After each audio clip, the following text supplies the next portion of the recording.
evening, everyone. We're going to start our Selectmen's meeting tonight. We're going to adjourn. We're into executive session earlier at 6 o'clock.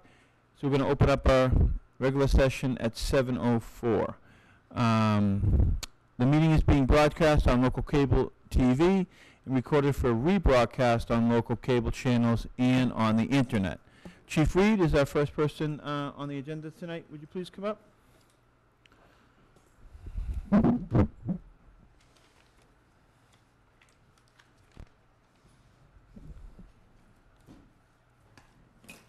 Evening. How are you, sir?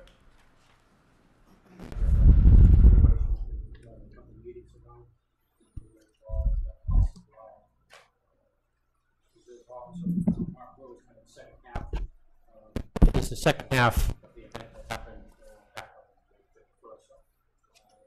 board has a copy of the letter of accommodation, but I'd like to read it to the board. Please do. As well as the people at home. This letter of accommodation is presented this 25th day of June 2018 to Reserve Officer Mark Brewer of the West Newbury Police Department for his quick and professional actions by responding to a call on May 31st, 2018 for a resident who had overdosed on drugs and was in respiratory failure.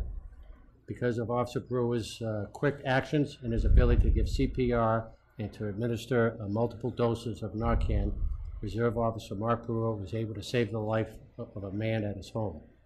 He was able to remain calm, professional throughout the entire incident, which prevented any further serious medical issues to the resident.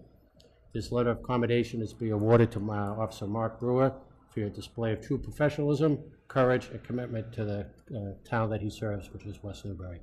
So on behalf of the police department and myself, I'd like to congratulate you. Tonight he's being awarded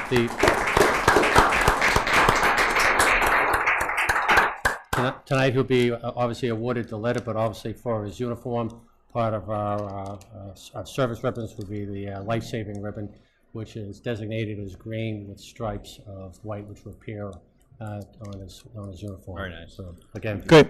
thank you. Can I, Picture. Sure.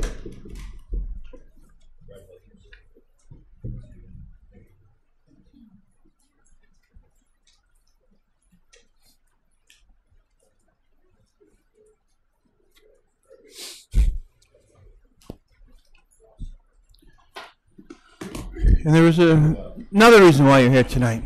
All kinds of reasons.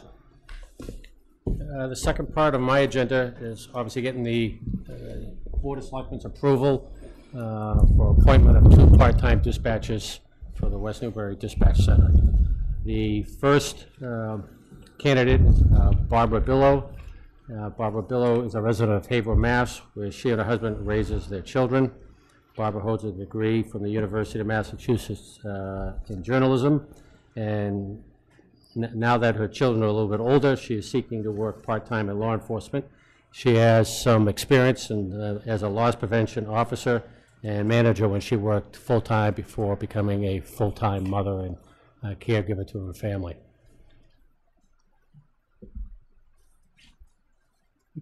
Any questions, gentlemen?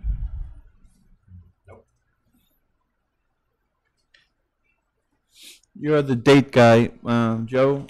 What are we? 1 year, right? Just 1 year, right? Microphone, please. Right. And you have to turn it on. There's not like police, we have that. Yeah, but all our dispatchers are 1 year, right? The reserve dispatchers? Yes. Yeah. Okay, so I move to appoint Barbara Billow as a reserve dispatcher for the town of West Newbury through June 30th, 2019. Second. It's been moved and seconded. Any questions? I have one, actually, during discussion. I want to know why her nickname is Lotto. Is it because she plays the lottery a lot, or is that her maiden name? I was just kidding. I'm not kidding. That is her nickname, but I don't need an answer. All in favor? Aye. Aye. Okay. It always goes crashing down when I think I'm funny. Okay. Art wasn't getting it. Well, you didn't read her application, unlike I did. Her nickname, maiden name, or other names which you might have known as is Lotto. So I thought her nickname. Okay, what steps, Chief? Second one. You got it. I'll try to pay a little bit closer attention. Second one is Tracy Alford. Tracy is a resident of Newburyport, Mass., where she and her husband raised their children. She attended the University of Southern Maine, and since 2005, she has worked full-time in various capacities, and most recently in an eye doctor's office as a supervisor. She is also seeking to work part-time with West Newbury, and she also is working part-time for the city of Newburyport as a dispatcher. So she'll come with some limited training from Newburyport. Hopefully they'll pay maybe a little bit more of her training than I'll have to. Okay, any questions? Nope. I move to appoint Tracy Alford as a reserve dispatcher for the town of West Newbury through June 30th, 2019. Second. Been moved and second. Any discussion? The only thing I would have to say would be that if she's worked at the Thirsty Whale, she's seen everything. So there would be nothing more surprising than. It's way more activity there than the town of West Newbury. Yeah, so she's qualified. It's been moved, it's been seconded. All in favor? Aye. Hey, Chief? One quick announcement, August 7th will be our annual National Night Out, which is always held at Pawtucket Regional High School. Obviously, I'll let the board know a number more times as the date gets a little bit closer, but I figured since I had Start 6, 5? 5:30. Starts at 5. Be 5:30 to 7:30. Do you have any promotional stuff that Joe could get that we could put on the TV for the run and stuff if you send it, or on Facebook and stuff? Yeah, we'll get it all out there. I just wanted to give, since I had your attention, I figured I'd just throw that little tidbit out there.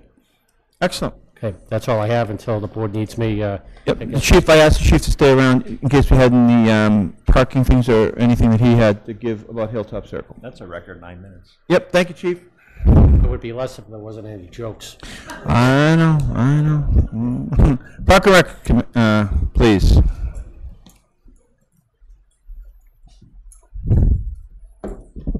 Jen, I'm not sure if it's in your packet, but you might be able to follow along. The book, it's something that they gave us, Board of Selectmen meeting. They have some more out here they can give out if you'd like. I'm not sure if it was in your...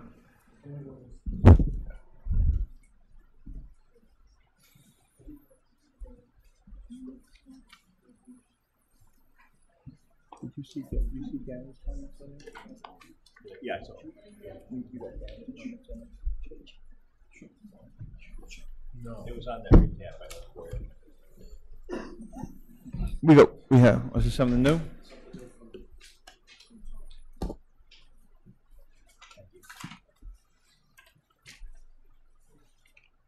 How does this fit into here, Tom, just because we haven't read it yet? Bill will start. I mean, the new one that we get. Did it change much of what you gave us, or? I don't think so. Okay. What's Okay, gentlemen. Yeah, I don't know either. That's why I just asked him about it. That's okay. Let's start. All right, thank you. What we want to come and discuss with you tonight is two aspects. One is the Pipestave Hill and the Dunn property, potential for expansion for parking. And Tom's going to talk about that in detail. What we'd like to do is get approval to move forward on sending out an RFQ to get an engineering design study for a potential egress road for equestrian events and additional parking at Pipestave Hill and Dunn property. And then the second is we want to give you a status of the update. We had talked to you in November regarding the expansion of the Pipestave Recreation Facility to include the Dunn property. We want to give you an update of where we're at to see if there are any open items that the Board of Selectmen feel that we should address before we come back in the summertime, because in the summertime we also would like to come back for a proposal for an RFQ in terms of an engineering design for the expansion of the Pipestave Recreational Facility. So with that, I'm going to turn that over to Tom. Tom, if you could bring that microphone closer to you, that helps, please. So we just gave you, is this on? Okay. Yes, Yep. it is. It is on. Yep. You It is. can't. You don't hear in the house. Okay. It's not for anything in here. It's only for at home. Oh, all right, good. All right, so you just received two documents. The first one is a picture, and we'll get to that. That's self-explanatory. And the second one is the order of discussion that I would like to give to you. entitled BOS Board of Selectmen, Monday, 6/25. We all right with that? Yep. Okay. We're talking about parking at Pipestave. We have two issues there. The first one is the multiple athletic events that overlap, and we have many, many cars. We have a picture, which is someplace in our documents, of 205 vehicles there. I saw that picture. Yeah, it's a fascinating picture. Who would have thought? So we have a lot of vehicular traffic, and we need to resolve the issue, and we've talked about it for a long time. Two, equestrian activities, and because of their vehicular needs, we've had to create a special place for them at the back of the parking lot so their trailers can turn, etc., with their horses and their activities. So we need to solve both issues. We'd like to solve the equestrian issue first, which would then allow us to expand the overall parking lot. Can I ask a question? So, of your two problems you've identified, what's changed? What has changed? Yeah, versus a year or two ago. When we did our annual discussion, which we don't do annually, you had said that the parking you thought was adequate. So what's changed from then to now? I would say that I was probably being optimistic. We've had issues, but we seem to have resolved the issues. If anything, the picture of 205 cars stimulated me. And secondly, because we are looking at developing the Dunn property for athletic and recreational facilities, we've been talking about parking. And we, from my perspective, before we worry about the parking at Dunn that we're asking, we need to resolve the parking at Pipestave. So we put our minds to it, and this is what we'd like to do. Solutions. We need more spaces. We need safer, easier entrance for vehicles, obvious. Process. The equestrian issue must be solved first before we expand the full athletic parking lot. So, now, the typed page with the picture, we would like to expand the present parking lot.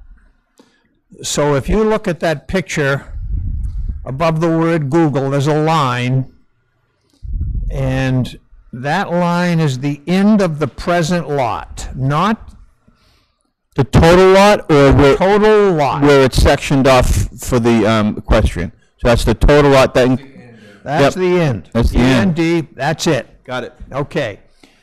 That's a pertinent question. The current equestrian space is, as we look at the picture, to the right of that line. So, I think we all understand that. Yep.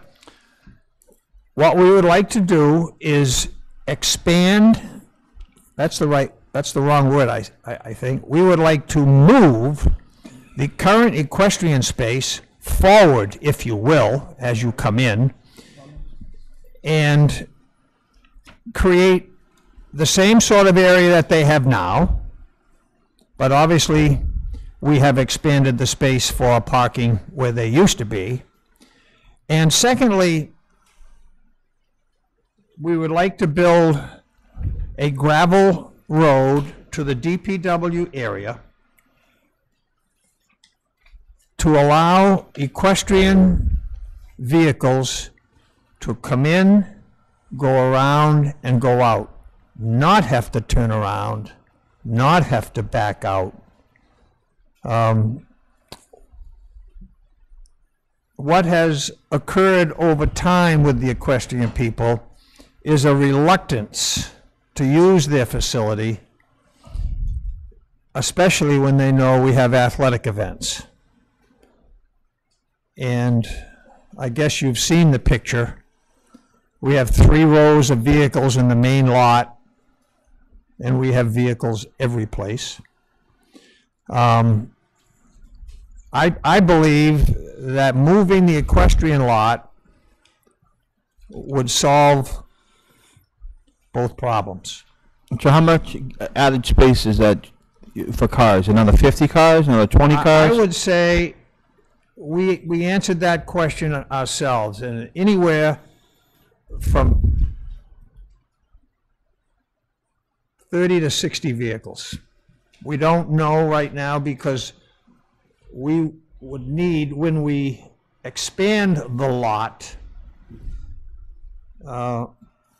let me jump in there with that question and answer, Glenn. Under steps 3, expand the athletic parking lot. A, widen the current lot by 15 feet. Oh, okay. B, define the center. Staked telephone poles, for example, a fence, whatever, to create double-sided spaces in the main lot from that defined item. And paint lines in the front of the DPW area for more efficient parking. So we haven't, it would be disingenuous to give you a number on how many, but it's anywhere from 30 to 60.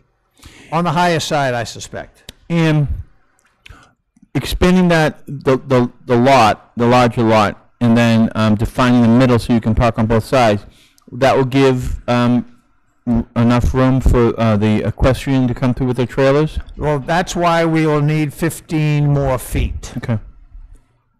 And the answer would be yes.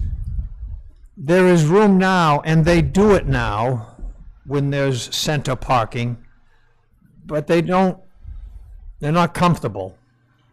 Yep. And, It's tight. pardon me? It's tight. It is tight, yeah. Can I ask a question? So Certainly. the blue expanded area that you proposed. Right. I drove through there yesterday, and just to refresh my memory, that's a pretty steep grade currently. I'm not It's sure. flat, exactly, yeah. It's far from The whole thing. new part is not flat at the moment.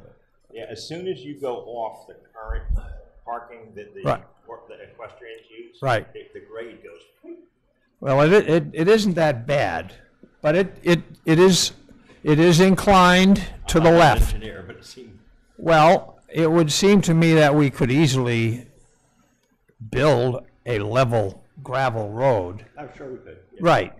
What you might have been referring to was where the line is along the back of ring number 2. That line, No, the whole thing. I mean, I drove it with my car. okay. Yeah, well, What about, okay, so looking at your map with yeah. 200 and whatever cars, what about expanding this roadway, not expanding, widening the entrance road here, so you can park perpendicular on both sides, because those slopes are not that steep, and you can fit a heck of a lot of cars in here by parking perpendicular on the side, as opposed to like head-on as they are now. That would seem like an easier thing to do for kind of the same amount of Well, space. the only trouble is I've driven a horse trailer down there a few times, and it's if you've got cars this way, I think they're concerned about the narrowness. Well, you have to make the road bigger so that you have the Yeah. same space for the trailers. Absolutely. But you can, because like this space over here with the cars, that grading is nowhere near the steepness of this one. On the side of the DPW building, that side? Yes, where they're parked perfect, because you can't really go the other way because you're going into the woods. Right, it slopes down there, yeah. They park perpendicular on that side now, right? No. Into the grass, they do, I think. On one side They do, just on sort one of- side Right, they right, right. So what I'm saying is move the people that park perpendicular, move the whole. Sure, I understand. Moving towards the So rings. that you can. Yeah, move yeah, I perpendicular understand. And Yeah. maintain the same road width. But I thought our concern all along, or past conversations, was the more we take away from the green, it's less warm-up space for the horses. Well, I'm just, I'm No, just, legitimate. I'm just. This is, that this that is was legitimate. When you and I we warm-up- walked down there with Kathy Ferry. Yeah. And we talked about that any expansion into the green, and I just say green because of grass and dirt, that they were kind of concerned that they wouldn't have the warm-up space that's needed for their horses before they go into the ring. I was just there in our discussion. The road around Ring 2 is parallel with Ring 2, correct? That's the most steep part. If we had our druthers, when the road starts to take a turn, that 45-degree, if it went straight instead of hugging, it's much flatter. And ultimately much more doable. The issue is the warm-up area. If we put a road right through the middle of that space, they, What do you mean, where's the warm-up area? to the left of that blue line, up near the DPW, it's small right there. This triangle. It's a triangle, yes. Yes, so what I was saying is this road, just make it a little wider right here. Right. Okay, But that's, I want to try to move this conversation along. Sure. Okay, because Well, I have another idea. I know, but hold on, I'm staying with this conversation. Okay. Okay. So let's come to some conclusions, not on the particulars, but we need more parking. Agreed. Okay, so we all agree on that. Agreed. okay. I haven't agreed on that. Okay, we haven't agreed on that. Okay, well, You don't agree? okay. Well, I don't know. We need to continue the discussion on more parking. I'm trying to move it along, okay? So how we get there could be multitudes of ways. So this is one suggestion, but has there been any engineering done on this? No. In the sense of And any that's why cost? we're here. That's why we're here. Okay. So I'm trying to move it to find out what the best, knowing the concepts of what we kind of want, maybe we can help with you and Gary, and we'll all meet and have a working group meeting or something like that on trying to engineer what the best is. Yeah, Gary, I think, needs to be part of the discussion. He has some notes here. Correct, no problem. What we will need is an engineering design, if in fact this road goes there as we're suggesting. And we would need to know what it would cost and how it would be laid out from an engineering perspective. And I'm suggesting that before we expand parking, we have to resolve the equestrian issue. Now, what's with the saying that, hey, if we have future plans with the Dunn property, Right. that could take care of all of our, and use the money down there, that could take care of our total parking problems on both sites. Are people going to park down there or walk up? No, That's not realistic? no. Okay. That- I'm just trying to throw No, out, I mean. fair enough. Fair- Because I don't think so. people have said that, so I'm just trying to think Right. and brainstorm, and just so we have all the questions answered. The other thing is, when you have your 275 cars in here, is there a way, and I realize this is rock, not blacktop, but is there any way we can do line striping to clearly define parking spaces? That people could more efficiently park in the same area? That would be terrific. That is part two. Oh, We're all trying to solve part two, and part one needs to be, we cannot, I don't think we can expand our parking lot enough without moving the current equestrian space, which is basically 100 by 75 feet. It's a big space. Okay, 1 second. Kathy, could you come up with the microphone, please? Thank you.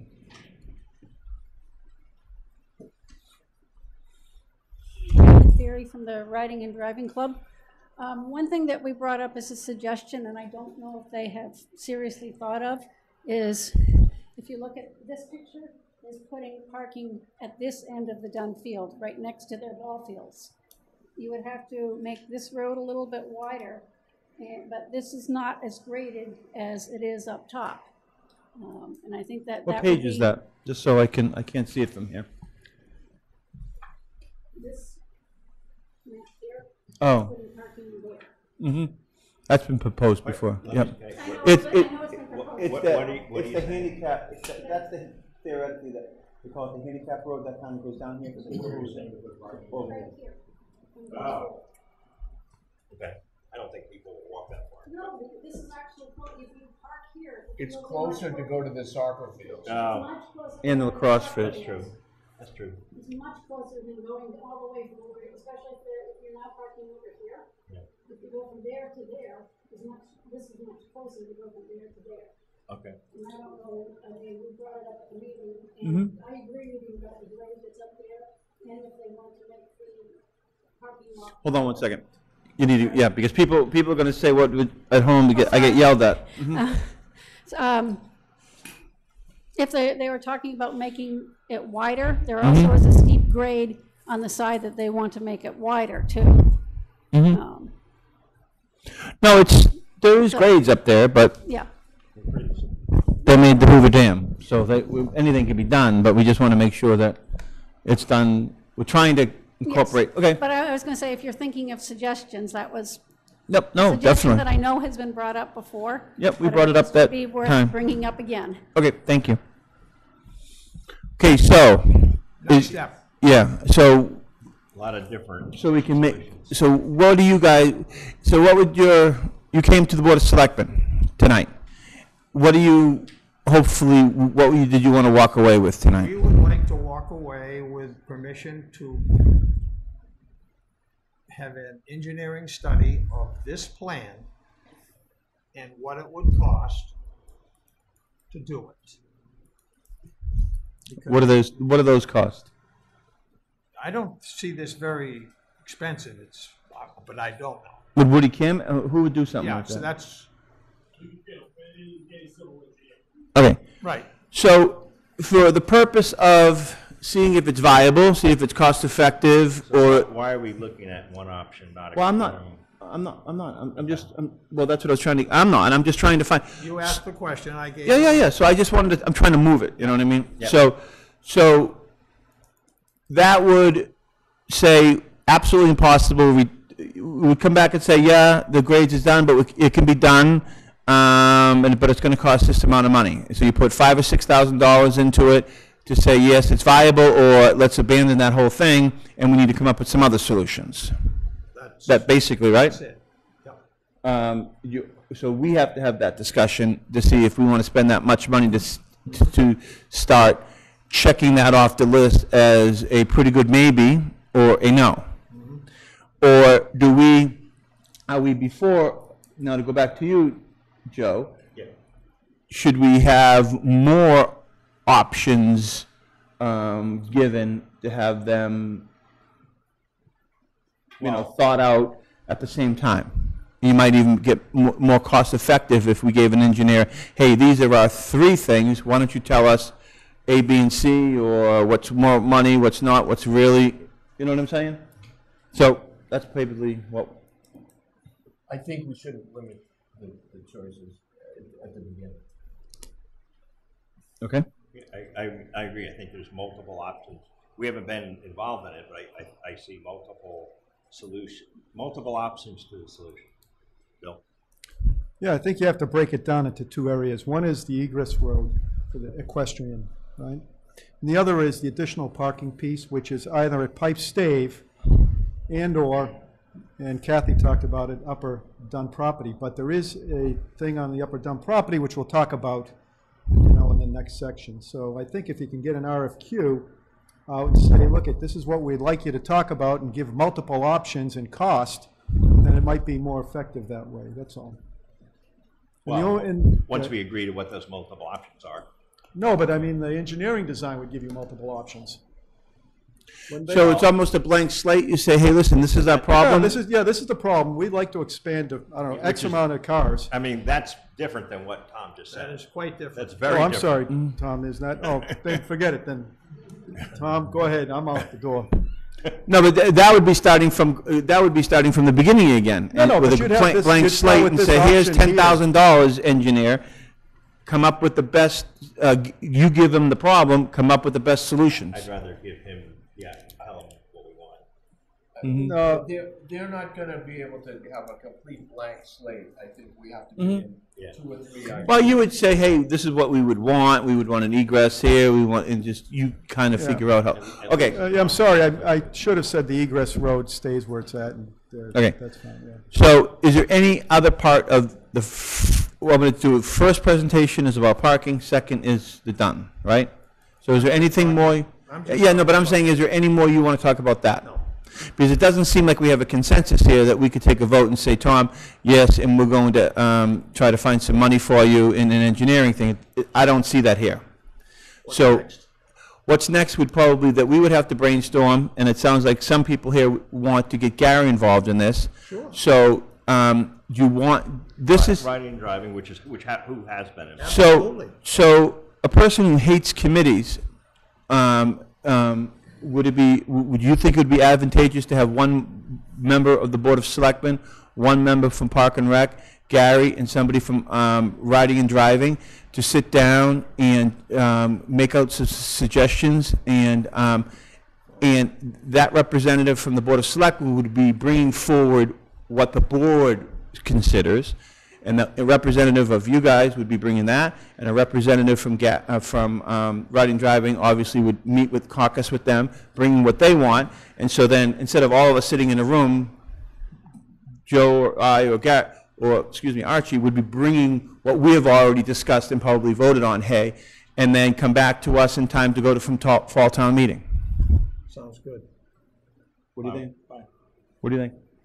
And the only sole purpose was for that committee would be just to do it for that. Then it would disband. It's not going to be. What do we want engineered? Yeah, and then it would just be done, rather than you coming here, coming to a selectmen's meeting. So we'll put it on our agenda for our next meeting, for us to have a serious discussion about it. So our representative then would be appointed, and then would bring forward our thoughts and wishes. Is that okay with you guys? Yep. Yeah. So that would be in 2 weeks. So then we could schedule a meeting, and then we would send something out. Well, I think Riding and Driving is here, and I think you guys are here, and then Gary's not, and so we can get involved. So whatever after, what's our next meeting? Joe, 2 weeks back? Yeah, nice. The 9th. So I would schedule anything after the 9th. Because then we would be ready, and then you guys could be ready, and we could, I'm telling Riding and Driving to be ready. So, that sound good? Progress. And then at the 9th meeting, Mary will send it on email. If you could send Mary an email before the 9th saying what your representative is. If Riding and Driving could send an email to Mary, who's our executive assistant, by the 9th, so we can know who your representative, so then we could give the information out. And at that point, I don't even know, the whole world's going to change because we have a town manager. So, you know, It's not changing. but you know what I mean. So I don't know if we're representative, but whatever. He'd probably want to be part of it also, I hope. Okay, sound good? Good. Bill?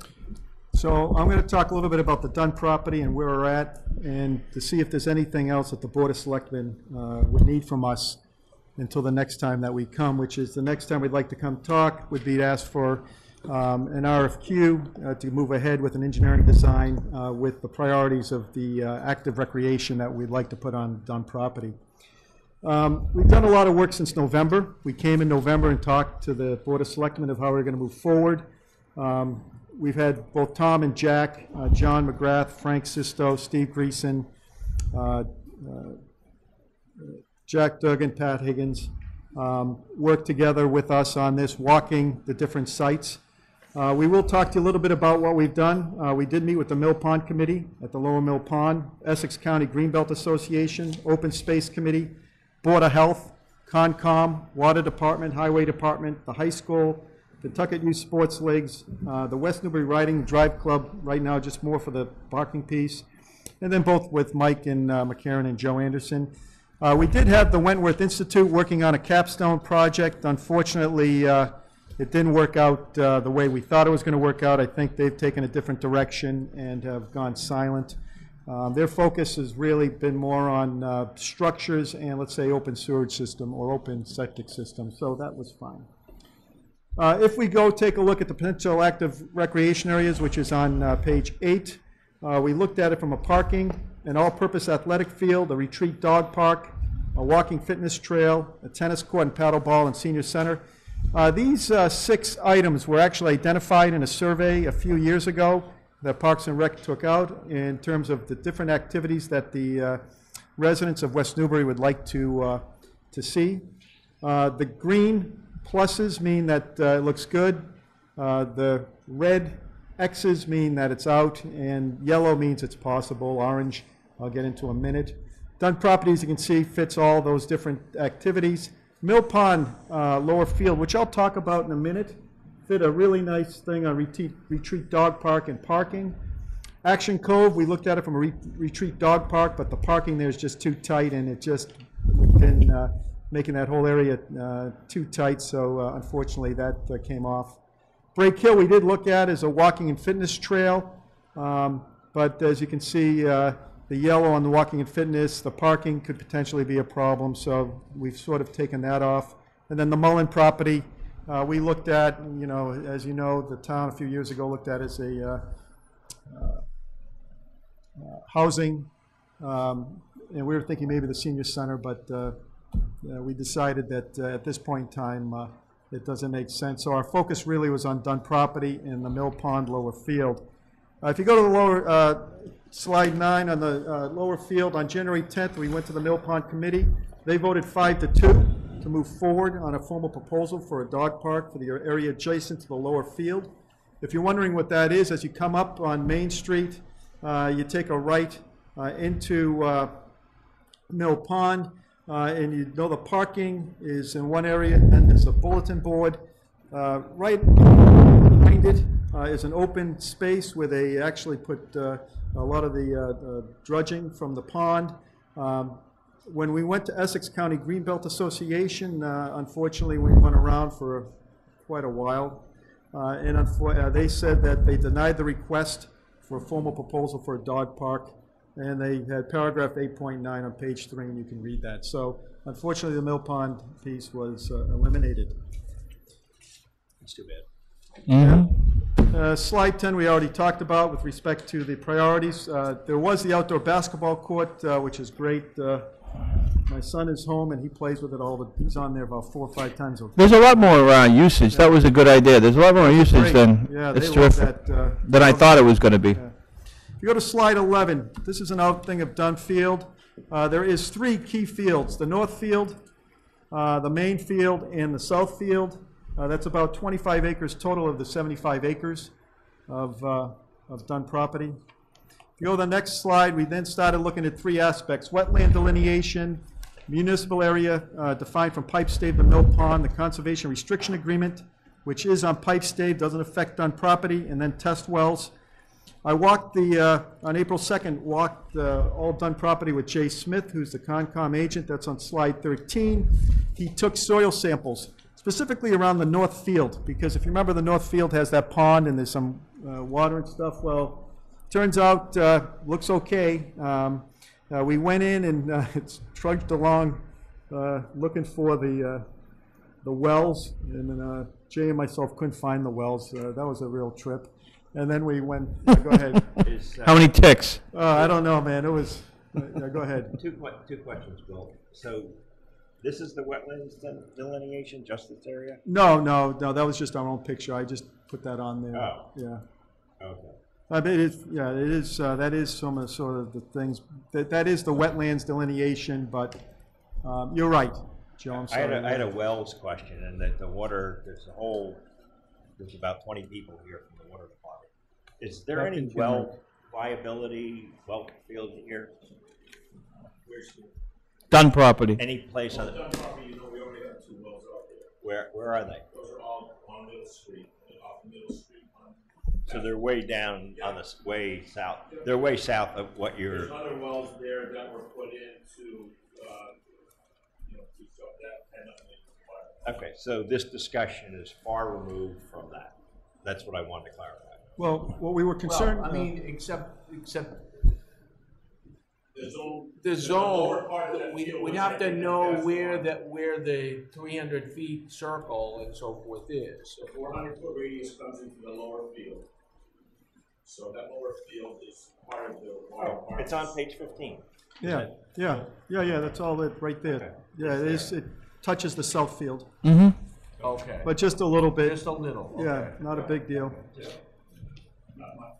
So Jay felt that everything's good as long as we stay within the bounds of the north field, main field, and south field. The key here is once the design concept is done, he'll go out and measure the wetland edge to be put on the plan to see if we need to file with Concom. We did meet with Concom, just to let you know as well. The dirt road, this is an interesting. What page? Yeah, go ahead. I'll keep going. Slide 14, page 14. If you go into the conservation agreement, Exhibit C, there is crosshatch lines, which means it's a municipal area. You know where that yellow fence is when you come down and you open it up? You know, Tom talked about that yellow fence, right? The handicap. Yep, on the top, yep. You can drive through that, and you can actually pop through because it is a municipal area. It's not part of the Conservation Restriction Agreement. However, there has been some discussion within the Parks and Recs Committee. If you go to, let's see, I'm sorry, I'm going to have you go back.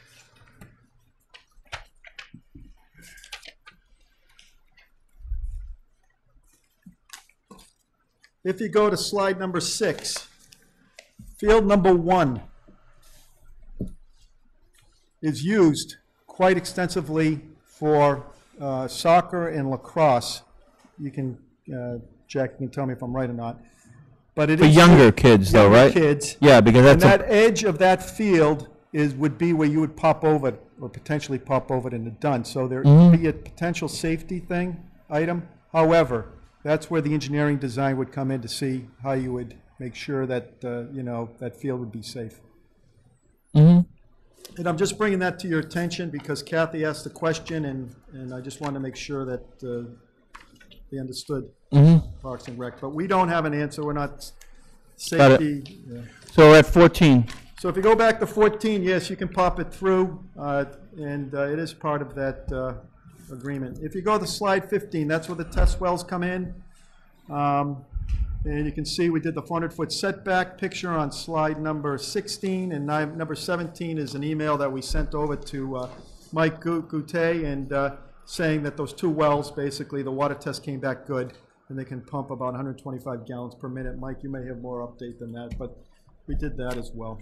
So we did the 3 checks, wetland delineation. We looked at potential using that road for the that was in the conservation agreement, and then also the wells. Now we'll get back to the Dunn property. Any questions up to now? Nope. Slide 18. We started looking at North Field, Upper Field, Lower Main Field. So we took Main Field, which is that, I think it's the, I forget how big it is, but the main field. Yep, and then the south field, and then the trails. And we said, okay, where can you park? Potentially park in the upper main field, which you just talked about, and the lower main field. Multi-use athletic field in the upper main field and the lower main field. Retreat dog park would be in the north field or the south field. Fitness loop would go around the trail. The tennis court would be in the north field or the south field. And then the senior community center would potentially be in the south field. But to be honest, we need a conceptual and engineering design based on where these potentially could be and what could be played out. One thing I didn't talk about, which Can I stop you there? Yeah, go ahead. The senior center, community center, I mean, now, it seems like they're going in a different way with this now. That's true. Is that going to still be part of the conceptual design? No, or I no? mean, what we were thinking is, look at, this is what was asked of, and there are going to be different phases to this. So everything's not going to be put in phase 1. It could be 3 or 4 phases because, as you know, Over 10 or 15 years. yeah, because the community changes. So we Yep. want to be able to keep some of that land wide open so that we could put in some of these active. Okay. So we only put in, 1 field initially, and then maybe 5 years later we put in the second field. But the idea was to keep it so that it would grow. But I'm sorry, go ahead, Joe.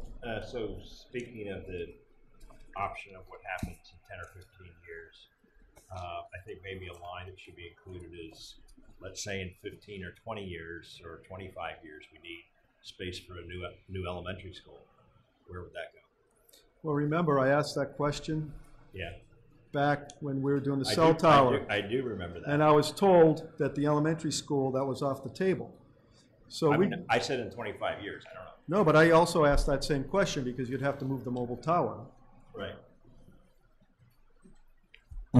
So I don't know. I mean, if it's the elementary, look, I'm fine, guys, as long, if the elementary thing is where you No, want. but we can't keep on changing, I don't think it's fair to keep on changing the target on you either. No. So because that could be a dead in the water type of thing all of a sudden, Right. so no, we told you there was no need for an elementary school. We just put $10 or $12 million into the present one we have, and we told that's going to be good for that amount of time, so. We were talking about things 10 or 15 years. But great question. One thing I forgot to tell is on slide 6 is the utilization of pipe stave. And it is quite utilized. In the fall, in the weekdays, it's 100% from 3 o'clock to 8 o'clock. A lot of that, the 3 to 5:30 is mainly Pawtucket High School and the events there. And then 5:38 is the West Newbury Youth Leagues. You can see in the spring, from 5:30 to 8 on weekdays, it's 100% utilized, and Saturdays 100% utilized, and on Sunday 89% utilized. Now, how did we come up with utilization is that the West Newbury Youth League, and Jack, you may want to comment on that, has a spreadsheet with the fields and basically how many hours they're used. So I think that's important. And then in the spring, we have 4 fields active, and in the fall, we only have 3 because we always have to keep rotating one. So They keep one not used, so then it doesn't get overused, yeah.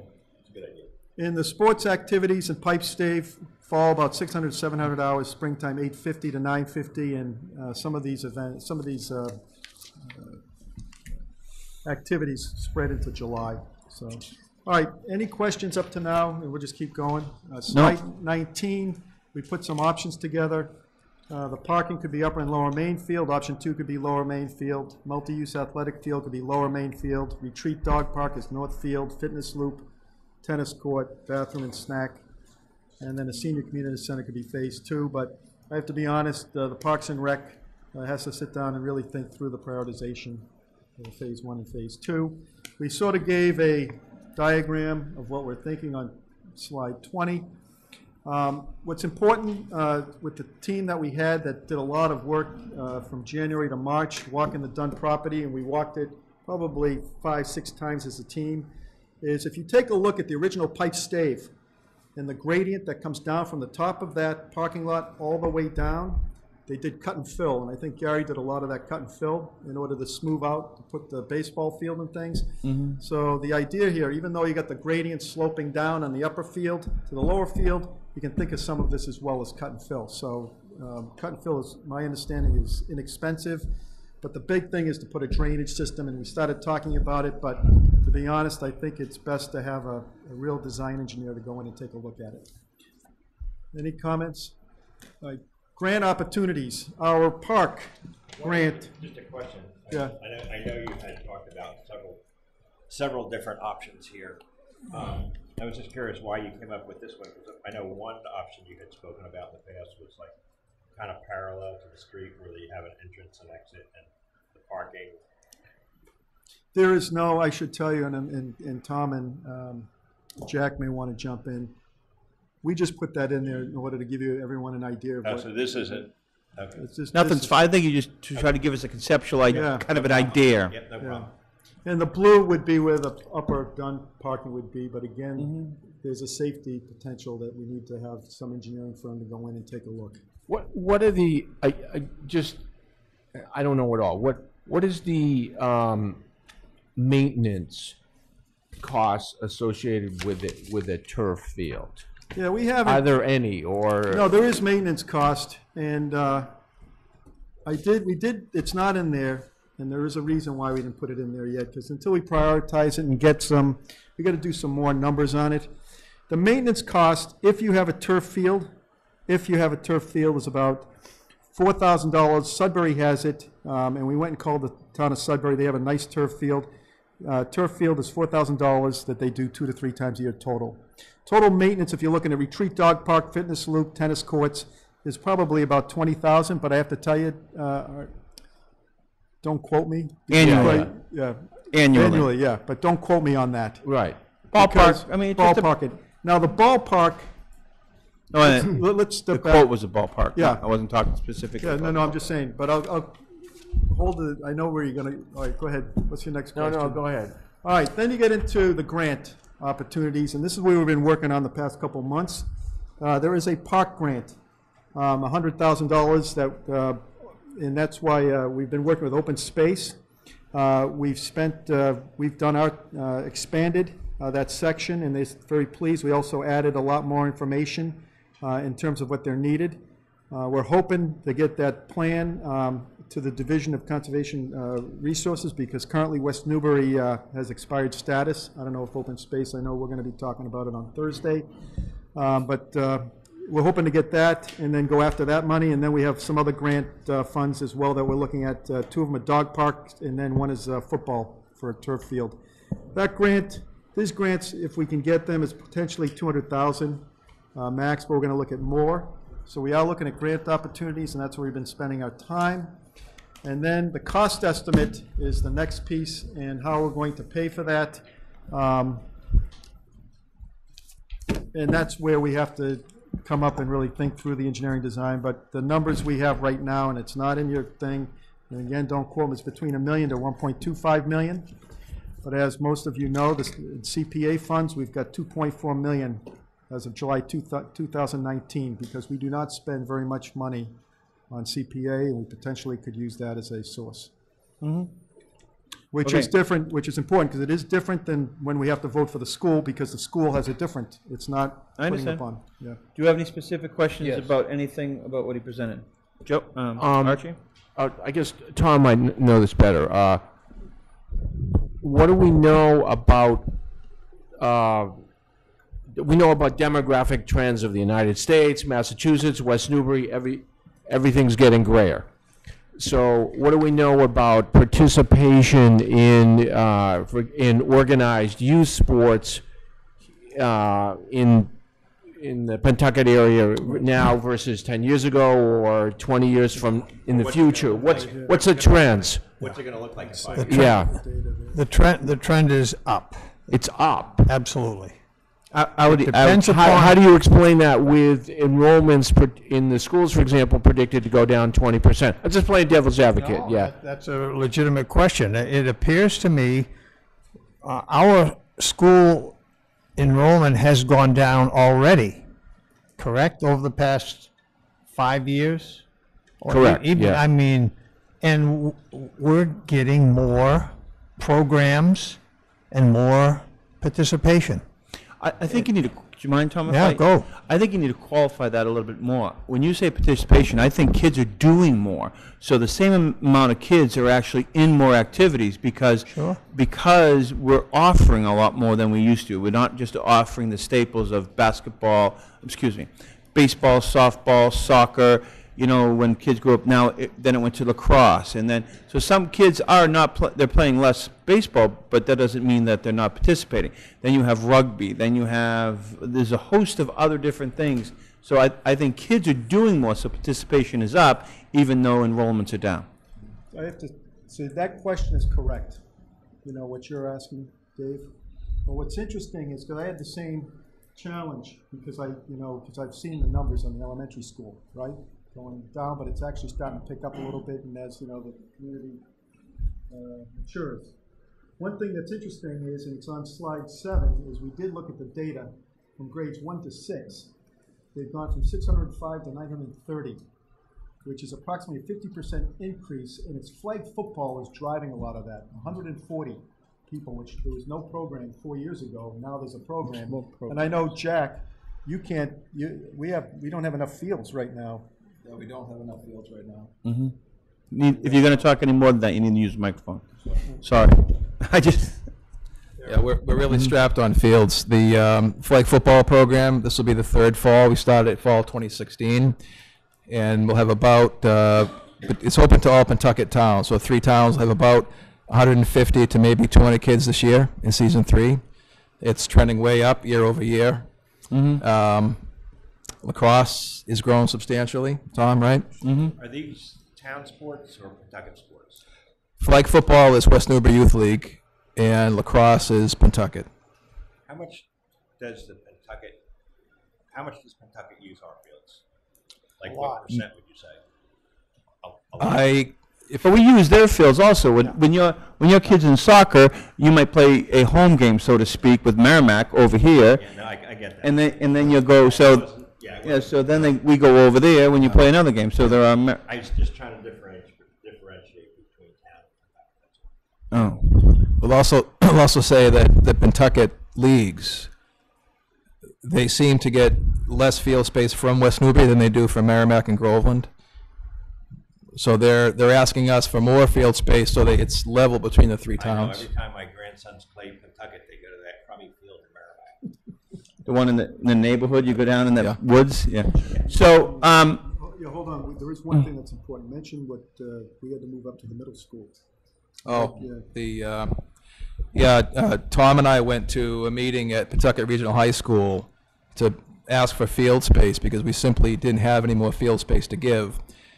So to use our town fields for more West Newbury Youth League sports, the regional school system was agreeable to letting Pentucket Youth Lacrosse utilize 2 fields at the high school. they did that So this we're year. I pushing noticed back that. I noticed that when going down there. So they use our fields in the early slot, right, because they're after school till 5 or 5:30. Youth League starts when volunteer parent coaches get out of work.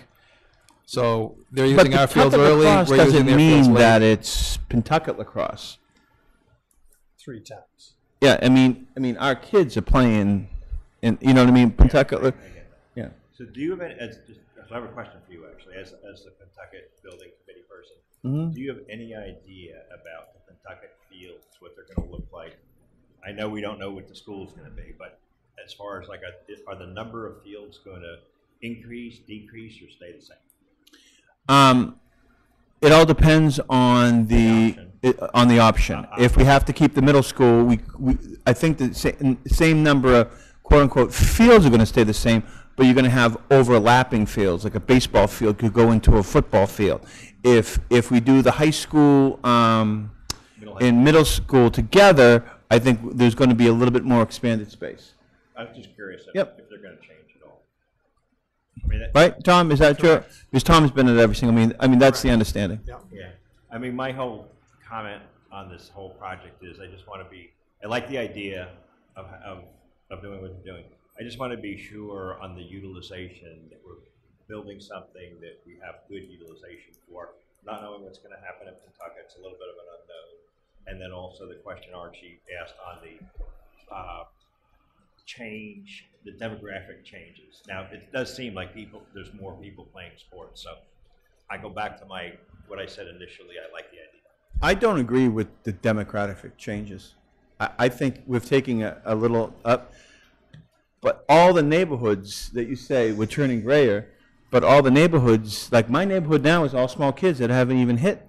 I believe we're going to have an upturn. It's cyclical. It's going up. Yeah. I don't believe it. Just take the sniff test and you just go to these up. You just go around. There seems to be more kids. Well, actually, I mean, that's not what the national I'm not sure statistics I know, say. but it just. But I think we're turning in. I don't think we should. We are turning old. This community is turning older, but I think we're starting. You see, there's as many houses that are for sale in this town, and the houses that are for sale, they're not being, in the higher percentage, being bought by other older people that are having kids. They're being bought by other children. So Well, I mean, one thing you could argue in the other direction is that having something like this would be bring a younger boon kids. to encourage younger families to move to West Newbury. So you can look at it that way. To go to Joe's point, I think about making sure they're utilized, of course, but the way you're staging it, you're not, you're not doing it all at one time, correct? That's right. You're going to start staging it, so all of a sudden, if you see a major downturn, you might say, you know what, we've done these, we really don't need this, or maybe we might want to switch. They're open to that, to some still need. Okay, so you're looking for direction. So can we put you on a future agenda in the summer after we kind of caucus and discuss about that, and maybe come back with some what we want, and then maybe look to go to fall town meeting for something? Is that what you're looking for? No, actually, no, that's great. No, what we're looking for is just feedback, so if you could give us feedback on what else you'd like to see, and then we're going to come back with what we want to prioritize in terms of phasing in, and then ask to go out and get an RFQ for an engineering design study. I want to commend the really this is good. excellent work. It's a great. When do you want to? You really dug up a lot of information. It's great. Yeah. When do you want to see feedback from us? Tonight? No, I mean, please spend some time, maybe in the next week or two, and then we'll come back probably around the end of July, early August. What do you think? So we'll put it on our agenda so we can have an open discussion about it, and then right? I'd rather have us have a discussion and then have them come back in, rather than have them come in the same time we're having the discussion. Is that okay? Sure. Okay with you? Okay, thanks, guys. Thank you. Have a nice day. Thanks. Water Department? Pipe Stave Hill, excuse me. Hilltop Circle.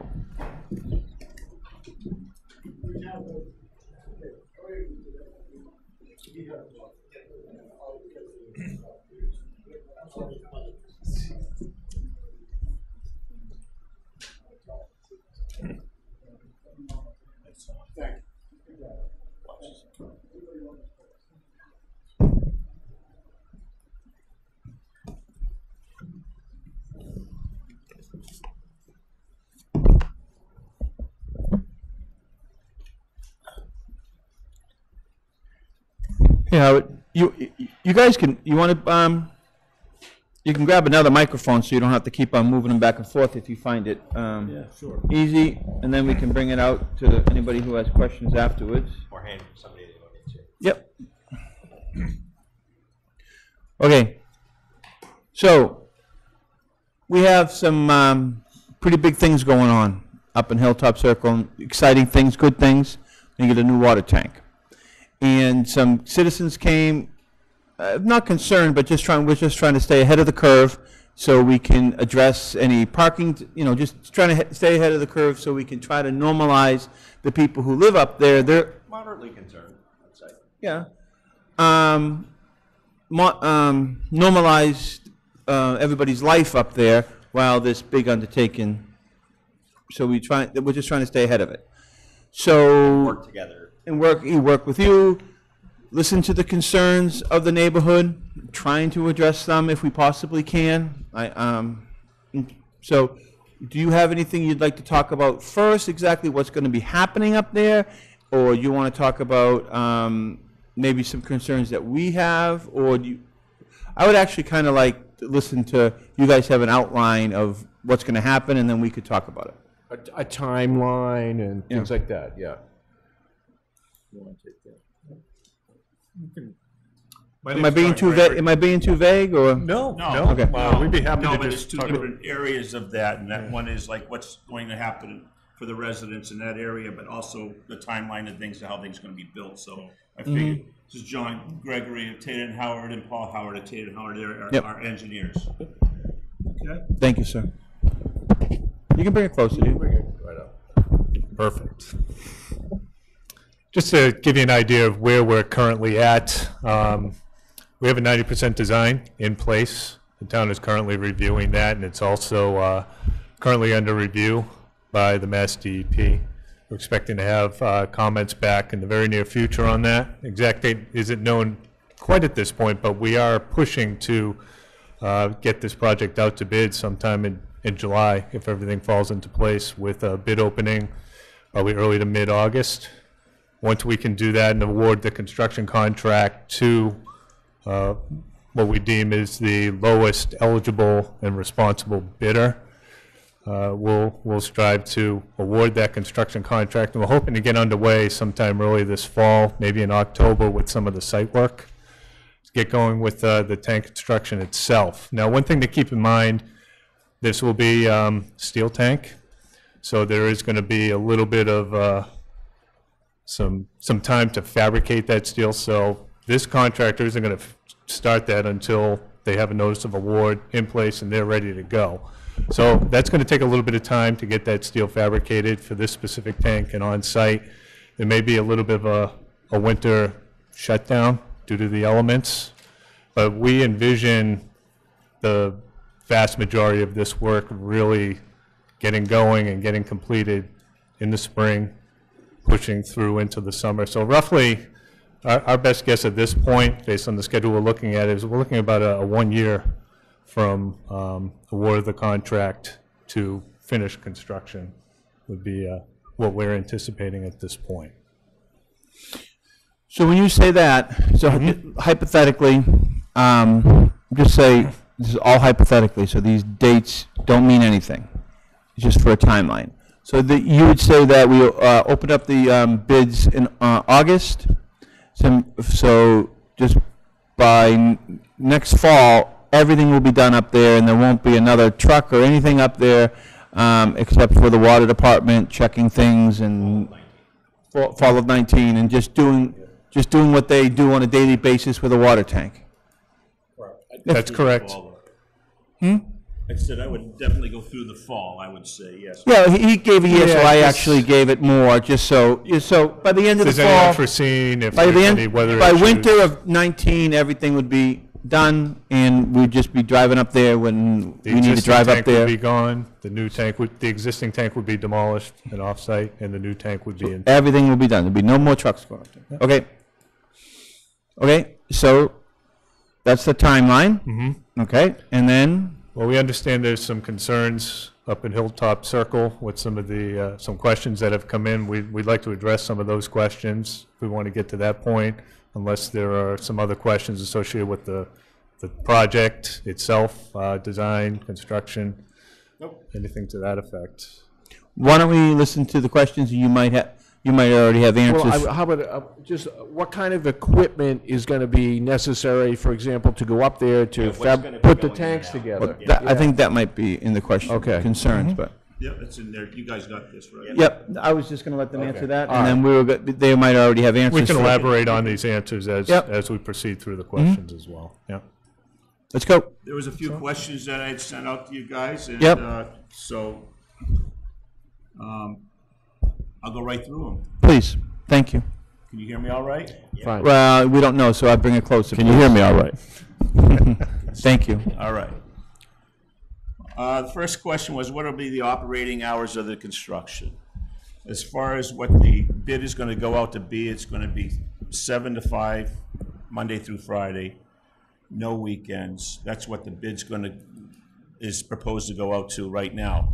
Now, if there was a change in that, if the contractor had a problem with that or anything like that, of course, that goes back to you, the Board of Selectmen, to make that decision if they can work on Saturdays or not. So hypothetically, if the contractor came back and said, listen, we're gonna have overruns of $700,000 unless we start working every Saturday, that would be a decision that we would have to make and weigh that. Got it. Even if it's in the RFP and they come in and they want to bid, they may ask for that. So at that time, you may have to address that also. Okay, I'm gonna qualify some of these questions. If anybody else wants to do the same, please do.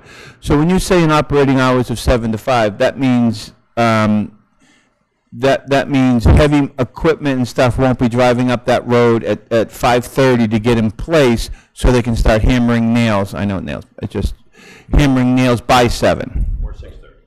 So, Do you know what I mean by that? Right, Because exactly. that would ruin the whole neighborhood at 5:30 in the morning. well, But even though, At the stage, they cannot stay within the Hilltop Circle area until 7 o'clock. perfect.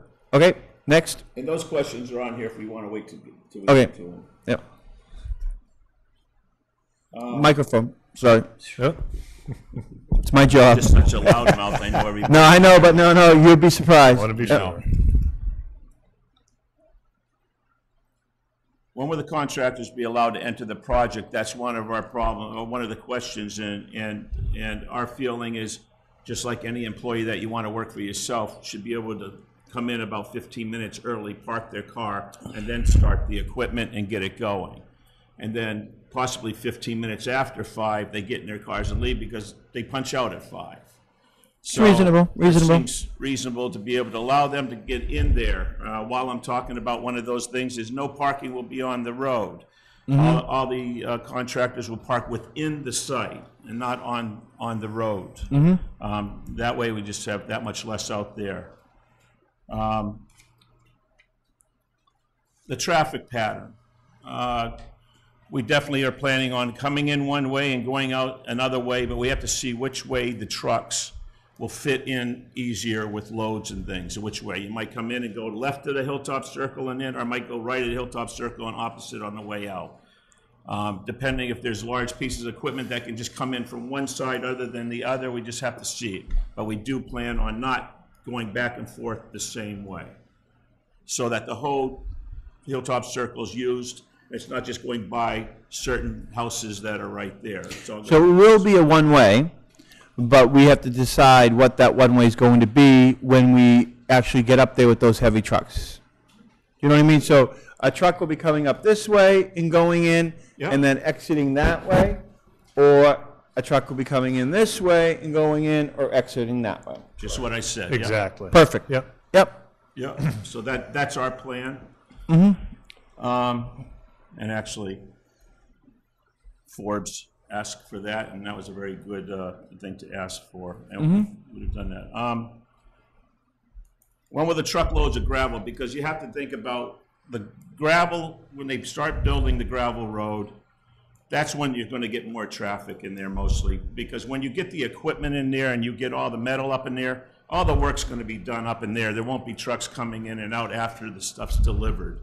So the first part of that, Really three major parts of the project is to build the gravel access road to allow the larger equipment to access the site. Then there'd be the concrete foundation, so you'd have the steel delivered that goes into the concrete foundation, and the concrete trucks that would go up to pour the foundation, and then the delivery of the steel that's fabricated. And once that's on site, a crane would be delivered to the site, and then everything would then just be on site. You would just see normal traffic of the workers going in and out. So there's really three major parts: the gravel access road, foundation, and actual erection of the steel.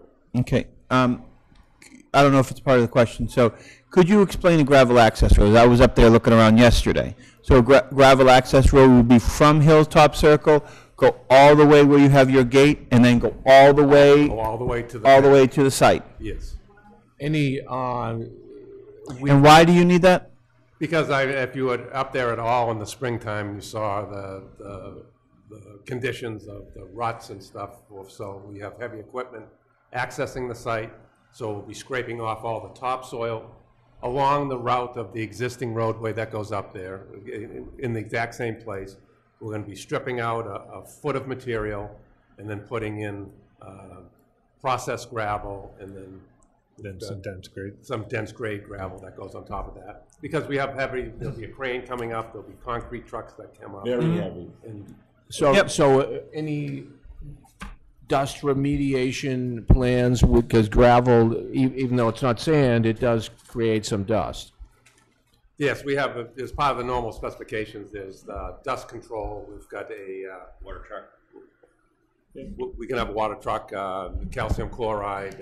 There is a rip-wrapped area at the entrance ramp that's made so that if trucks pick up gravel as they come down the roadway, that gravel gets knocked off within So that it's not on the rip-wrap area, street. so it doesn't get deposited on Hilltop Circle. All right. Forbes, do you have a specific question on that, or would you like to wait for the end?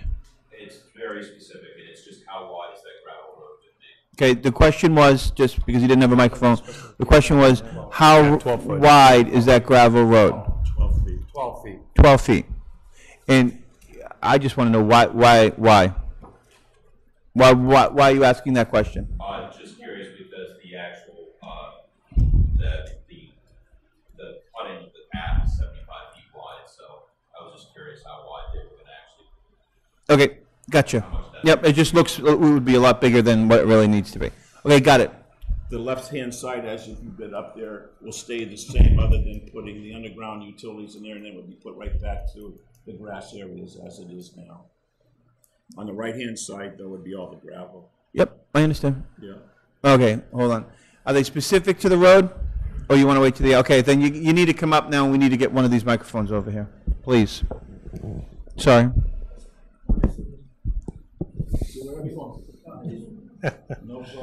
Concerning the road, I was wondering why it needed to be 75 feet wide.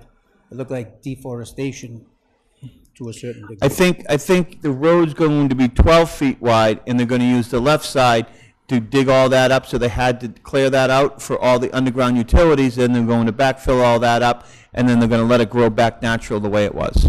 Well, it was all trees before. No, our 50, what had happened on that? You need a microphone. What had happened on that, and we went 50 feet from the edge of road, which ended up not taking in the extra 10 feet. I guess we can go back and forth on how exactly wide it is all the way up there. But that needed to be cleared out for that, and that was the easement of the water departments through the selectmen to be able to do what we wanted to do up there. It might have got a little bit wider. I'm not sure about that because of the gravel road that was in there. But that's... So your complaint, not complaint, but your concern was they clear cut it too much, and that's already done, and why did they do it? And well, that's part of it, and aren't they gonna retreat it or get it back to the way it was, or as much as possible, you know? I don't think they are, but but I understand your concern, and a lot of people seem to have that same concern, but that's something that's already done, so that's something we could address in the future, rather than, we're trying to control what's gonna happen up there for you guys during the construction. I hear you. Okay, and so obviously we slipped up on that one, so that's why we're having this meeting. Sounds good. You want to come up to the microphone, please? But if it's about clear cutting the road up, we're not going to talk about that anymore.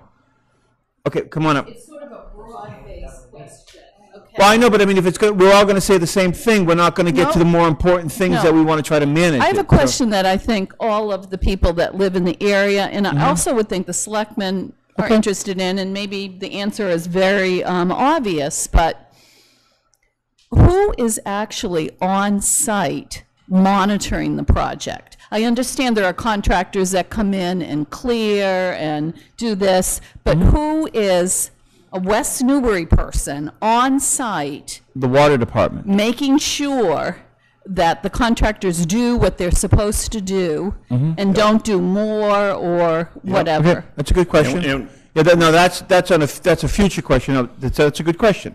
So, And we will be there along with John Gregory, who is the head engineer, to overlook this project for that. So between him and I, we would be there overlooking that whole project. On a regular basis. I'd be there daily, but yes, on a so regular basis. it might be advantageous for you. We actually we'll have a resident project observer that will be on site. It won't be John himself. John will come out on a regular Because basis. he's the engineer that would be engineering what's going on.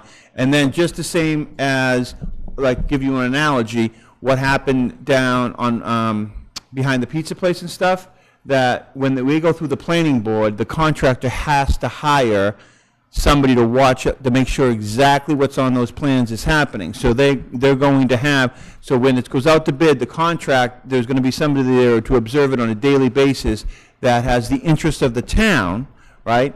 That's, Because they're hired by us. That's actually yeah. Tater and Howard.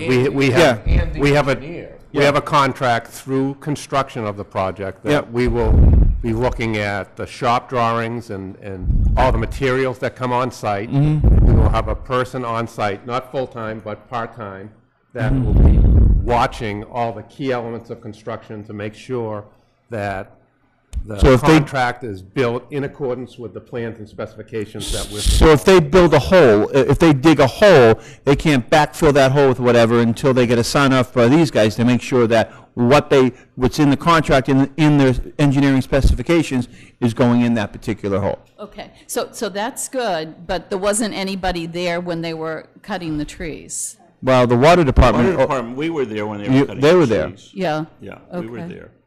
No, they were there, and they oversaw that. Okay. Yeah. And that's their authority to do that. That's their easement up to the water tank. Okay, the 75 feet, yeah.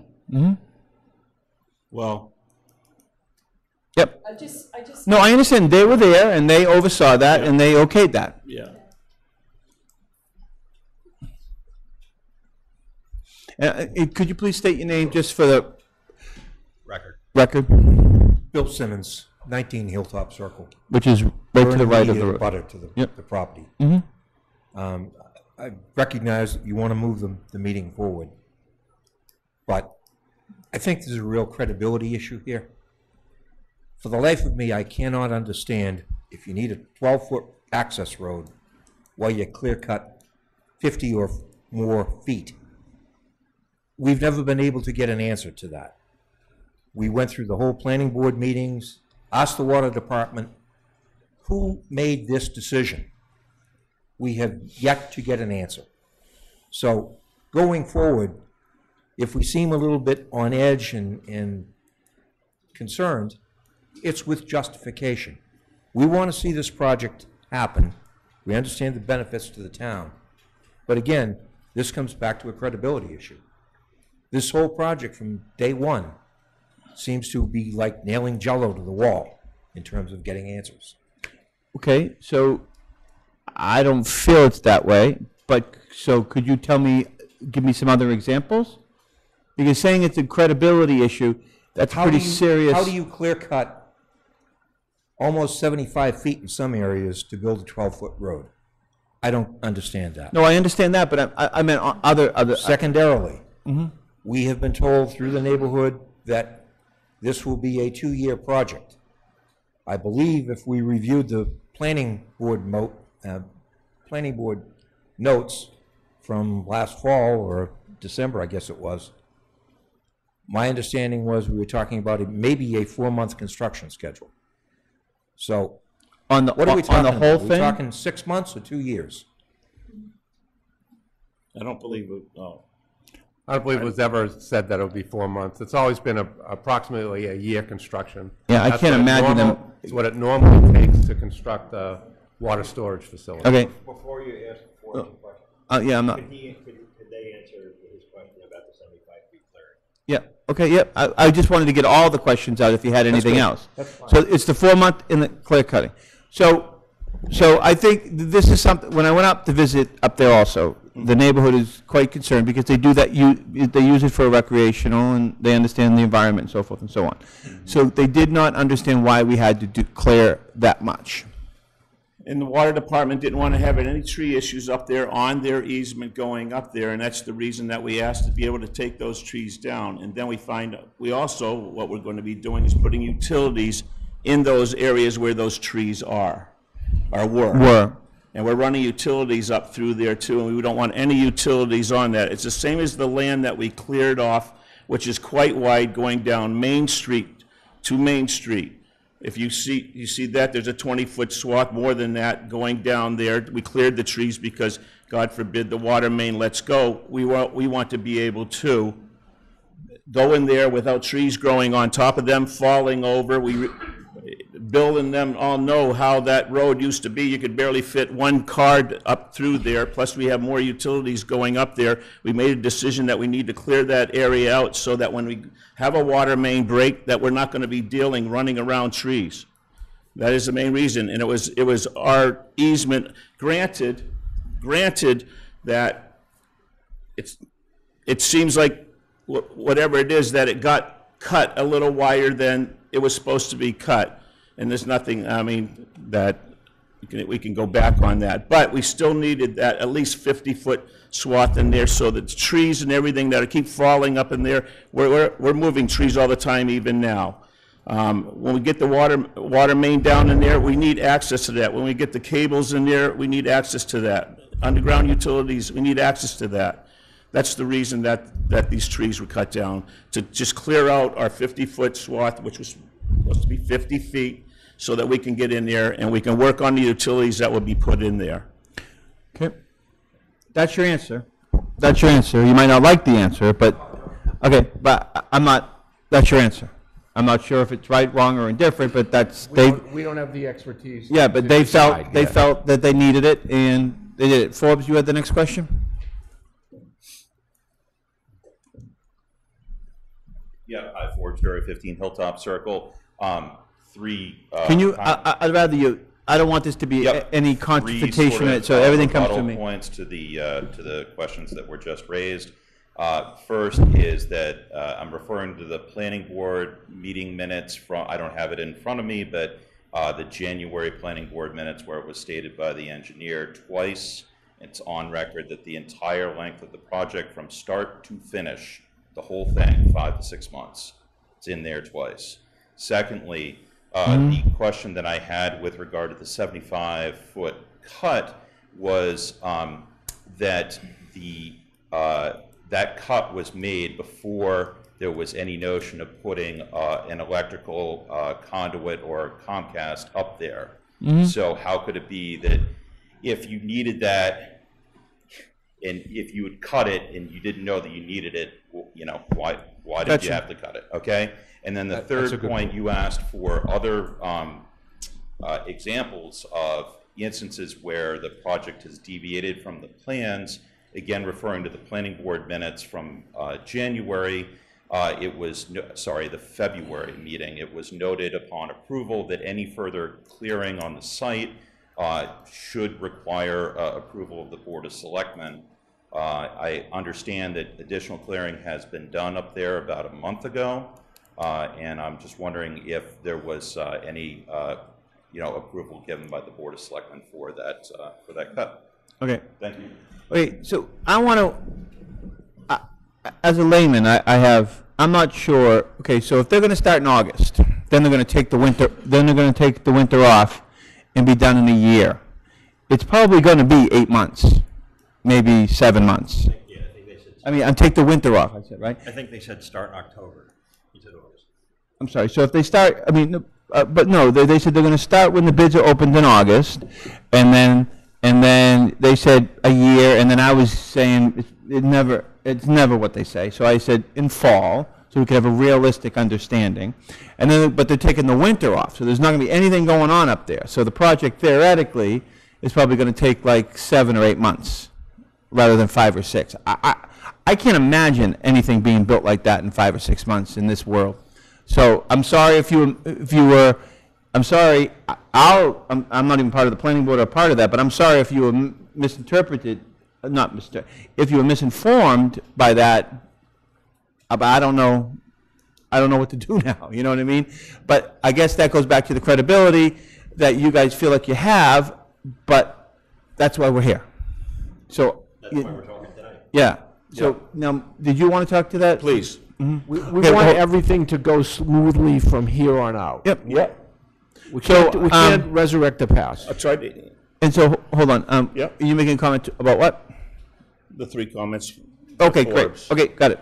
I believe the first one was not knowing, we didn't know about the cable and stuff. We thought that would be, but we did know about the water main, and we did know that we needed at least 20 feet for the truck to come in, and the water main was going to go down the middle of that opening that we opened up. So we did know that water main's going in there, and we'd had to get equipment in there. I will say that I did go to Mike, ask permission, or, I said, do I need to talk to the selectmen about taking the extra trees that I don't know if you've been up there, but we just installed 200 feet of water main up there, and it's ready for the tank to be connected to. That's what's been happening over the last 2 weeks. And as Mike explained to me, that town meeting gave us the permission within our easement to do that. And Mike can talk on that if you'd like. So. Go closer. What do you mean connecting to the? Yeah. The easement from Hilltop Circle up to the tank. Yeah. Yeah. But the thing is that the town gave permission to the water department to use that area, and that's what was necessary to connect it, my understanding was, to the tank. To the new tank, yeah, which is right next to the old tank, yes. Okay, so it sounds, okay. So it sounds like we have a communication problem. So if people are being told that in a planning board meeting that any more clear cutting that has to happen, that you need to have a Board of Selectmen's vote, maybe the town meeting vote, they didn't even have that right to even say that to you because the town meeting vote gave you that authority ahead of time. So is there any other stipulations in the planning board's stuff that we would that they're saying to people that you would have to come to the Board of Selectmen for anything like that? That we can ferret out now rather than wait till that happens? I believe anything outside of the easement would have to go back to you. We would still, come to you, because when they start going in there with equipment and cranes, they have to have a certain swing. If they can't get the swing, we may have to take more trees down to get swings to be able to bring things. We don't think we do. We think we're done with the cutting, but I can't promise what's going to happen once they get cranes up in there. But my question being, that can the planning board even do they have the authority to say in their stipulations that if there are any more? What's that? Okay.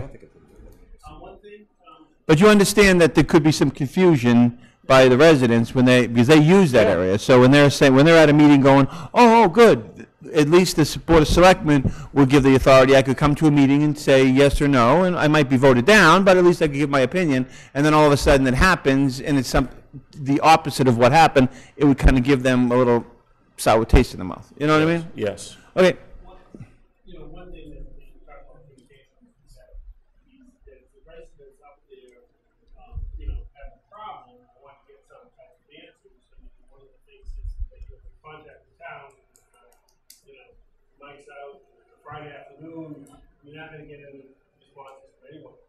And since Tate Howard said there's going to be a representative there all the time, maybe they should make available to the residents a telephone number that they can reach somebody if they have any questions. And all that is part of the RFP. That's all spelled out if you do go to the planning board, what we've given to the planning board already. I can let these guys talk about that. But that's all spelled out. You're going to have, that's going to be going to the neighbors. That's going to be posted on the sites. That's going to be posted at the site. That's all part of that whole, am I wrong? And the contractors will be required to give 24-hour number and service, so that if anything happens off hours when nobody's there, that we'll have a number to contact the contractor to bring them back on site to take care of whatever issue may arise. Good. That's good. Okay. What else was there? Okay. Okay, so I don't know how many you got through. I did want to go with the underground utilities, because there's one thing that we will have to work out with the Simmons, is the electrical box that will tie into that tank so that we have electricity is on the other side of the driveway of Bill and Karen's house. I talked to Bill a few weeks ago where they're redoing the driveway, and we would, not knowing now right now, but work out something where we're going to help they want to put a new driveway in anyway, but hopefully they can wait till we're done instead of us putting a new driveway in and we cutting it back out within the town easement area of the road. So that's just one of the issues. So a good compromise would be that they would wait, and we would give them a new driveway, and and we would be able to cut across their yard and do all that stuff. Well, I don't know if it'll be I would think it wouldn't be a new driveway. I mean, maybe we split the cost. I don't know, but we would come to a compromise on that. I mean, The question is. Hold on. Oh, I'm sorry. Yeah. Mike. Yeah. Mike, I'm just sorry. I just have, because people are gonna, we're gonna answer something that nobody heard the question to. Yes, so we have the electrical, the transformer between Scott and our house on the line. So what is your intention then you'll be going over our driveway or what? No, it's the underground utilities as what you have under your driveway now. Oh, you're going to be tying in. Oh, okay. So we have to tie into that to get the electricity so we can run it up the road. Okay. And so basically, we need the first couple feet of your driveway next to the road to dig that out to put 2 feet under the ground. Now, a normal driveway, we've just had this a couple of times. A normal driveway, we would cut the 2 feet. Yeah. Electrical only has to be down a couple of feet. Put that in there, pack it back in, repave it, and you have a patch at the end of your driveway.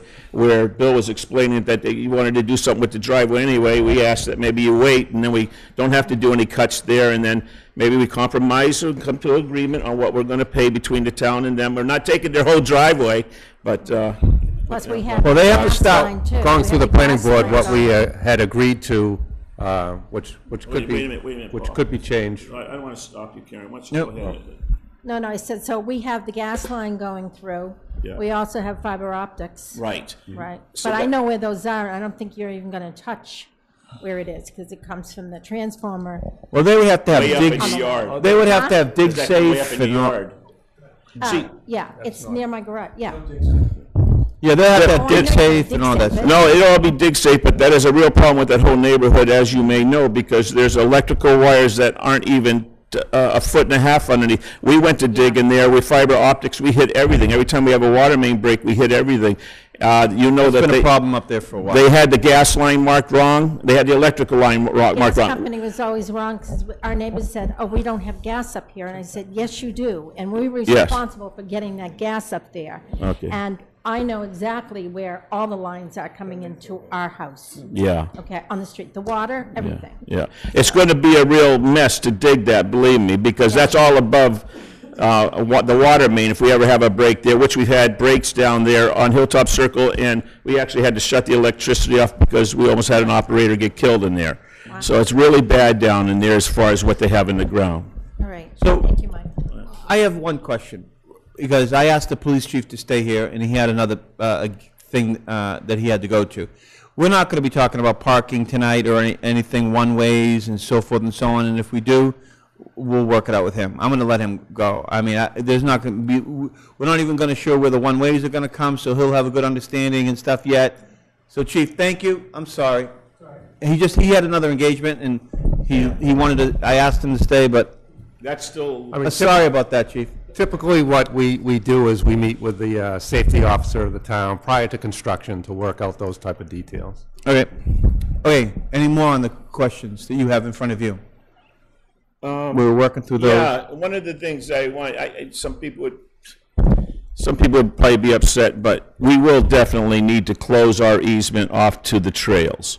That's going to be a highly construction, cranes, hard hat area when that work is actually being done. Now, when they stop doing that work, or if they're taking 2 weeks off, we'll take our signs down to let people walk through if we get, because everything has to be fenced off up there. It's going to be a real construction site up there. I would And you assume can't, it would be too dangerous for somebody to be walking the trails up there while they're working. I would assume that our insurance company would go along with that. What about, Mike, what about, will there be big lights or anything like that for the construction? I wouldn't think so. I mean, everything's going to be done in the day. You know, I mean, It doesn't get real dark. 4:30 No. and- Yeah, what about, that's, November and early whatever. It gets dark at 4:30. Is there going to be any temporary lights like in their parking area that might be running on generators and, those self-contained things that people are going to hear while they're trying to watch The Price is Right and stuff? Or, I don't think we have any plans for that. No, we wouldn't expect that at this time. That time of year, contractors, I think it's typically a little bit lighter in the morning. They'll get out there still within that 7 o'clock time frame, but we would probably expect them to obviously cut out before we lose daylight. that's a good question. I mean, just these are Oh, it's the very valid things that all of a question. sudden, Yeah. happen, and then it's like, yeah. Okay, what's the next question? one of the main things is going to be, because it's going to be slow at times. You're not going to see anything hardly going on other than that guy's going in there, parking their cars and going to work.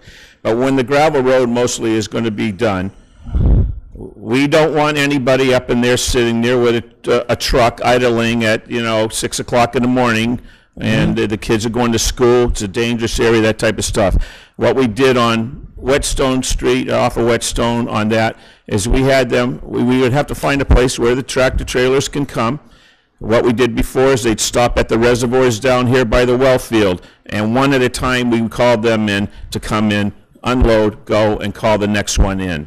And we don't know exactly where that place is going to be, because that's a long ways from Hilltop Circle, but we're going to try to find the quietest spot that we can on a main road or off a main road. We will not be allowing anybody to go up there and bring 10 tractor trailers just sitting there in Hilltop Circle. Yep, you talked about that with me. You said maybe the DPW area or somewhere that it's not around homes. Yes. Sir?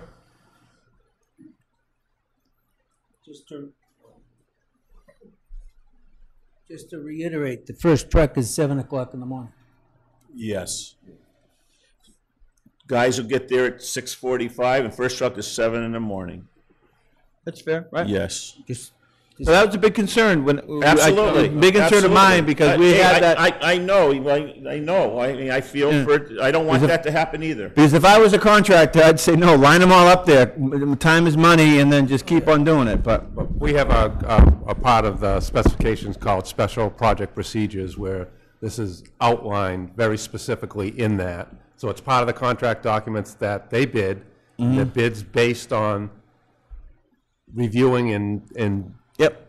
They know doing those documents. They know it coming in, so they can't can't come after us and say we want more money because of this, if you're making a because we've stage told them down that there. up front. Okay, good. Next one, sir. Yeah, one thing is I wore the wrong shirt. I have another shirt at home that says trees. When you clear cut a forest that's thick, that edge is always going to have trees coming down because now it's exposed that it never was before. And trees are falling down, like you say, you're up there clearing still. It's going to happen. And that's the worst thing you can do is the clear cut. Yeah. Yeah. Yeah. If nothing else Well we've learned tonight. I got you. Next question? I think that's it. Okay. Also So, something. do you have any questions? Okay. Do you have any questions? Okay, so some concerns that have been brought to us to try to make sure it's a safer place was putting some no parking up in that area. We're going to be putting no parking in your neighborhood. So does anybody have concern about that? Because I'd like to talk about that now, because I don't want the signs to go up and then all of a sudden somebody comes and says we don't want them. Does that mean just the top of Hilltop Circle, or does it mean the whole entrance all the way in? We're not sure, because we have to make sure we have to have an understanding, okay, that those roads are narrow. So those trucks are coming in. The circle. This, even though the access road coming All up the way, yeah. and taking a right over there, doing here, it's almost impossible. If somebody's walking their child, if a kid's on a bike, if you have parking on one side there, they can't make the turn, they have to go. I'm concerned about the road up there. It's so narrow, and the trucks aren't going to fit on it, and they're going to ruin our road up there. That's what I'm concerned about that. So, but we're talking about the parking situation because we haven't really decided yet. So, if anybody has any concerns or stuff about that, that would be great. Okay, so the trucks. Your name, I don't know if you My said. name's Marcia O'Neill, I'm 21 Hilltop Circle, I'm on the other side of what we used to call the dirt road. It's not a dirt road any longer. Well, it still is. Not for long. It's got a few rocks on it. So the trucks are a big concern. I mean, there are bus stops along the way, Robin Road, Hilltop Circle. People use the street as if it were a sidewalk. I mean, that's the kind of neighborhood it is. Yeah. But I'm also concerned about the number of workers and where they're going to park. Okay, Because so if why don't we they're- stop right there and get that answer? Okay, so are there 10 workers, are there 20, are there 30? And does that mean 10, 20, 30 cars in addition to the big trucks? I would say that, first of all, we don't know how many workers, because it has to go out to an RFP to a contract. Yep. And as I said, I think on the first question, nobody will be parking on the roads. They'll be parking within that area. So when they pull in there, they're either going to be able to allowed to go all the way up to the site, or they're going to be able to have to pull over there into the area and off to the left to the side so that the trucks can get by. But it would be within the site. This is a big project. So if anybody's thinking there's only going to be 2 or 3 guys up there working. Oh, no, this is serious. Yeah. So this is. So 30, about 30 I would people up there? I would guess it's something like that. Yeah, I would say I would say Maybe a little less, right? Yeah. You could say 30 at But some at times, any given 20 at time. some time, could be 15. Okay. But this is, I don't want people going away saying, oh, it's only. This is Okay, a big so job. This is going to be 30 cars. cars. I'd like a considerable consideration given to 30 cars in addition to. I don't know what that means. Where are they going to park? I mean. They're not parking. Hold on. Yeah. We have to understand this. So we go away with it. There will be no parking of any kind of anything that's happening at that on Hilltop Circle or any adjacent roads. It will be all on site. Okay, so how does a big crane get up that road if there's 30 cars on the road? And that's what, That's why they're going to be parking, you come with a 12-foot road this way, and you have all the parking where they've clear-cutted to the left-hand Exactly. side. And Exactly. that's where all the parking's going to go at that time. Pretty much And- once the crane And accesses the site, it stays there. those guys would show up and pick up their cars, and there might be a bigger truck, a panel truck or something that goes up there with all the fittings and all that stuff off, so he could be working off of his truck, I would assume, I'm just making it up. But you're right. There would be some type of truck up there with fittings and pipe and stuff on it that they could go get some machinery, or they could be working, cutting, there would be cutting saws and stuff up there. So, but there'll be no parking on any town streets. It will be all on the easements and all on the site. Okay. Mhm. Just one point, when you say no parking, that means no parking for everybody, all the residents too. Well, we don't know. don't. We don't know. Though some people might. We've already had some concerns about people saying that I want to be able to park on the street. So, yeah, but I just don't want. That's gonna be a problem. I understand. That's why I wanted to bring it up tonight. So you don't care, but other people do care that we're going to be telling them they can't park in front of their house. Oh. So that, okay, so you don't care, but that's you have, Yeah. everybody has their own concerns, and they are different depending on where you live too. So, yeah, so that's what I talked about, the no parking. That's what we're talking about. We're going to be putting no parking for everybody. And the no parking is only going to be for residents. It has nothing to do with the workers. What this discussion is about no parking for residents, so the streets are traveled, safely by the trucks in, like you said, people using the street as their sidewalk, because that's what kind of neighborhood it is. Right. And so when somebody's walking their child or on a bicycle, when a truck's coming up there, and they're going to be doing it, but somebody's not parked on the street, so they have to go over or something like that. So this no parking has nothing to do with the workers. They're parking on site. This discussion is about residents. Okay, and I'm going to assume that the speed limits are going to be carefully monitored, We're- very carefully. We're going to try. And that's when the police come involved, because you do now have an excess of 30 cars going up there, something that you guys have never experienced. There's a long straightaway going up to that circle that people, that we've already discussed with the water department, with the police department. There's a nice long straightaway going to work or leaving work. Finally, especially leaving work. You have to get off that circle and you go, woohoo! Yeah. And it's, we've already addressed that we might have to put some additional parking. We might put some signage up there about the speed, or the water department said that they remember, they talked about this, about putting some signs up as the people are leaving the site, be respectful to your neighbors, obey the speed limits. They've already talked to us about that when the people are coming in, the last thing they see is like a sign, be respectful, this is a neighborhood, And so police- they're very cognizant Police about that. presence also is a nice reminder. Yep, Yes. and if you're not getting it, give us a call. Okay, okay. There may even be, I don't know if there's temporary speed bumps, we've never gone to that, but I wouldn't want to go there. No. And then if it's a school, it only makes it safer if everybody isn't parking, because, especially when school's in session. Correct. Because the buses, I go there even with my pickup truck, and there are a lot of kids at bus stops and walking around. So not having vehicles on the road would be the best thing for us and for them. Did she have an appointment thing in the package? I didn't get one. Okay, anything else? Any more concerns from anybody here tonight? You need to use the microphone. But Could there possibly be a communication plan so that the water department could have regular communication with the neighbors? like?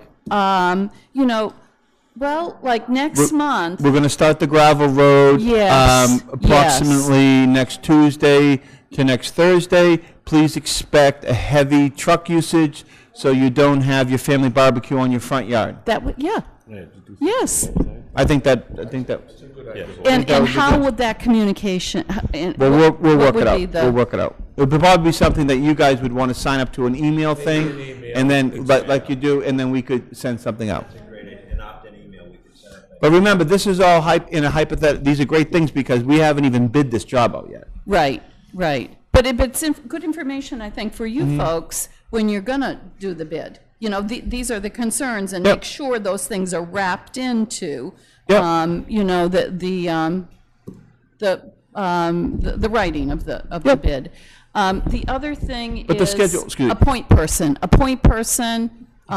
If there are concerns, and we heard about a phone number. Well, we heard, the water department is the point on Okay. this. And Okay. I mean, literally, remember, the water is its own entity within the town. It has its Okay. own water enterprise fund, you know, it sends out its bills on its own. So they have an elected board, okay? Yep. So they a point person. So the point person, starting on July 2nd, for everything in this town, is going to be our new town manager, Okay. okay? So Not that's- the water department. No, the no, town no. unit. Oh. I said for everything in the town. Oh, for everything in the town. Okay, but my suggestion, for everything, because he's the town manager, he's in charge of everything in town. So, but my suggestion would be that the point people are the water department. Okay. Okay? If there's actual construction, contact the on-site person, the phone number will be put out. And, I mean, Mike is really the second line of defense, if you will, if you're not getting satisfaction there. Well, but it can't be about, I mean, it has, okay. I mean, I know your concerns are different from other concerns, but if we're calling, we have to work certain things out. Because if we're getting 17 phone calls because somebody was there at 6:59 in the morning, you know, this will never get done. Yeah. You know, but if they're showing up at 6:30 and that, you know, that's legitimate. But you know what I mean by that? I'm trying to give it an example, Yeah, but we have to know all, what you mean. Yeah. I think we all have to have an understanding, this is a huge undertaking that's going to be happening up there. Yeah, other than building the school, yeah, I would say you're right. And so I was up there last night saying that. I said, I can't imagine, this is big. So I don't want anybody to go away tonight thinking that, you know, there's going to be construction up there. Okay. Okay. Hold on. Yep. I went up there years ago and took down that and took down that treehouse. That used to be it looked like Mad Max treehouse that was up there. Quick question, Carolyn Toby at number 20. I assume the no parking would not exist on weekends. We haven't discussed it, but in my opinion, it should be during the construction hours, like, like as an example. That's a great question. That's a good thought. Again, okay. Again, we haven't talked, but like 6 a.m. to 6 p.m. during the construction days. Yeah, so if you had people over at 8 o'clock at night, there would be no need not to. Right. Yeah, that's great. And another question is about noise factor. Is there, Well, we talked about no lighting, but will there be a lot of, There'll be a lot of noise in the day, you know, during the day. There would definitely, yeah, you're welding, you're banging, there'll be a lot during the construction hours in the day. and then early snowstorms and late spring snowstorms like we've had in March this year, I understand you would not be working in the winter, but I'm just thinking of storms would then probably delay the, Construction. because you wouldn't plow up there. would Well, you? no, we do, as we do now. We have to keep that open. We'll let it get to a foot or whatever, but then we will move that so we can get in there as we do Just in every case there's year. an emergency, they would have to. We get have in to there. have that open. So you'd work through storms. Well, construction on that project may slow down quite dramatically. Can I ask? Can I ask why that question? I'm just curious. If I there- was just thinking of length of time of the job, you know. So, if That's all. it's a bad winter, it could be longer. You're saying, and if it's a good winter, it could be shorter. Like a winter like we had this year. Okay. Of, I wasn't demeaning your question. I was just curious why you were asking about if you the would work through majority of our storms. snow, based on all the shoveling we did, Was was in March. in March. Yeah. I know. Yeah. As John was just saying, if it's a mild winter, we would keep pushing along as far as we can. Another thing too is, maybe a lot of you don't know me, but I've been here 20 years, and I feel I would really watch out for the neighborhood. I'm that way. No, I can't be there every second. If there's something not getting done, and there's going to be a list of the contractors and the people that are there, but this does also come back to the planning board. So if there's real issues, like there'll be something lined out, like I believe it's already lined out, and tell me if I'm wrong, that if you have something within 24 hours, let's say you get gravel on the road, you don't want rocks kicking up, and it's not taken care of within 24 hours, then a contact person has to be told or asked to try to take care of that, and that would be me first. If it didn't get taken care of us first, then we would have to go to the next step. Either going through the contractor, myself, Tater and Howard, or the planning board would be the steps that we would have to take. I would think, you know, in the normal course of business, it would be taken care of through the water department and the contractor on site. If they have a problem, contact us. We will be very receptive to handling any complaints that the neighborhood has.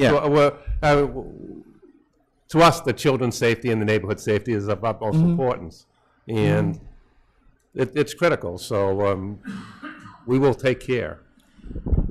Well, you have to have these safeguards because with the way that we have to bid things, sometimes you have to take the lowest bid. Absolutely. You have to take the lowest bid, and the lowest bid might be not the person you really have dealt with before or you think does a good quality job, and you'll probably know that in the first 3 weeks, and then you'll have a good understanding saying, you got to stay on this person, or this guy's a professional, he's going to follow out exactly what we say, or, you know, that is kind of a moving thing also. Absolutely. And that comes down to, I mean, if you've seen, you've been, had access to a set of plans and specifications for the project. I mean, the specs are this thick, and they try to look at all the different contingencies and keeping a contractor in line. So there's a lot in there based on that, because all municipal work is bidder. And okay. I got have to have. Well, I'm going to move this along a little bit. So, we have a long night.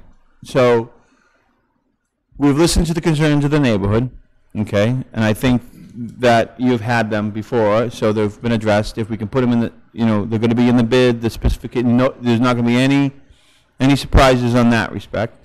I think we've also heard that communication's key, so going forward, we could come up with who the point person's going to be when it's all set out the bid with the contractor. If then we could get a schedule of construction and stuff, and maybe work something out that we give the neighborhood a little bit of warning when something big's going on, not if the day-to-day stuff, but stuff like the gravel road. I think an easy way to do that, we could set up an opt-in email on our town website, and anybody that wants the information, they just opt in, and Michael, the water department, will provide it. It just goes out. Yep. So that really simple. Yep. Well, so I'm just trying to. What we've done is put the schedules right on the water department website, so you can access the website on a basis and have the schedule right there. I'm just trying to finalize. So that's what I've heard tonight. Communication, having somebody, it seems like you've taken care of that with a 24-hour phone if something happens up there, because we are a part-time municipal, you know, departments here. You know, the building's not open, and everything always happens afternoon on Friday. It just seems that way.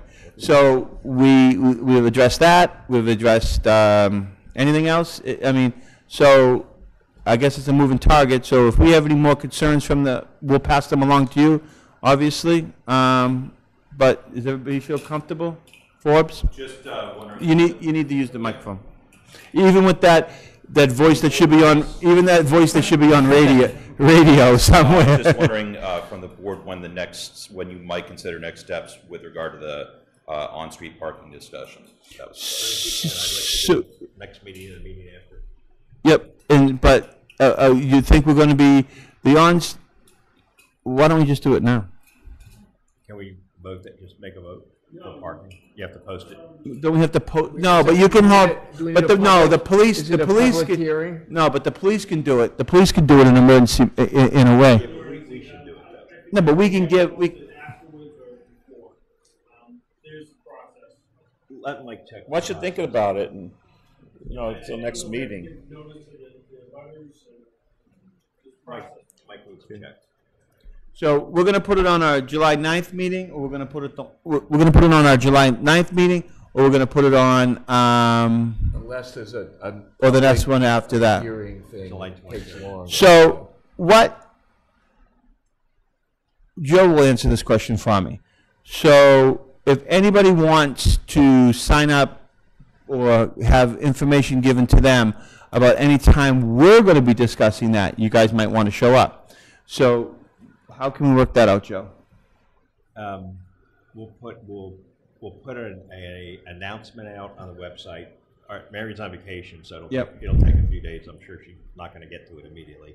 So we can put an announcement out, and then ongoing, there can be a section that, let's say someone decides they want to opt in 2 months from now, there'll be a section in the opt-in section that can do that. So that means on the website you could opt in one time only, and that any time this will be discussed at a Board of Selectmen's meeting, you'll get an email. Great. So that doesn't, that goes, oh, I wish I went there. Yeah, discussed here, or if they're... Or if they do it, you'd they're have gonna to... warn- Yeah, but they're they would gonna- have to do it... In 3 weeks, we're going to start doing X. Okay, so that sound good? Great, thanks, guys. Thank you. Okay, you ready? Thank you very much, guys. Thank you. Very much. Thank you. That was very helpful. Thanks for coming. Thank you very This hour is going to help immensely. Thank you. Thank you very much. Thank you. Thank you, Dick. Thank you, Bob. Oh, there he is. Thank you. Yeah, I did. Did you get it? Thank you.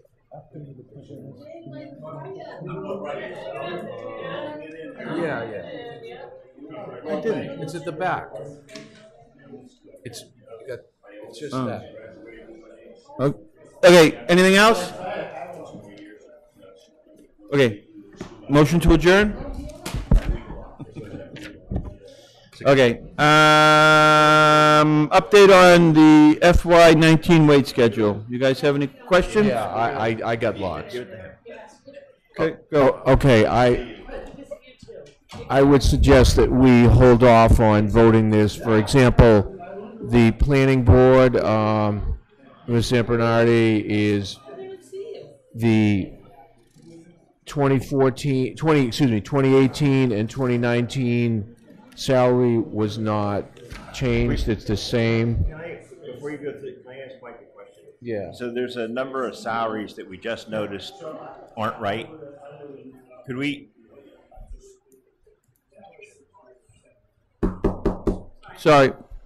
Thank you. There's a few salaries we saw that potentially aren't right. So our next meeting is not till the next fiscal year. So how do we deal with that? Well, you can vote in or just vote. The ones that you have a question of, you can vote the present salary, okay, and then just give them a retroactive.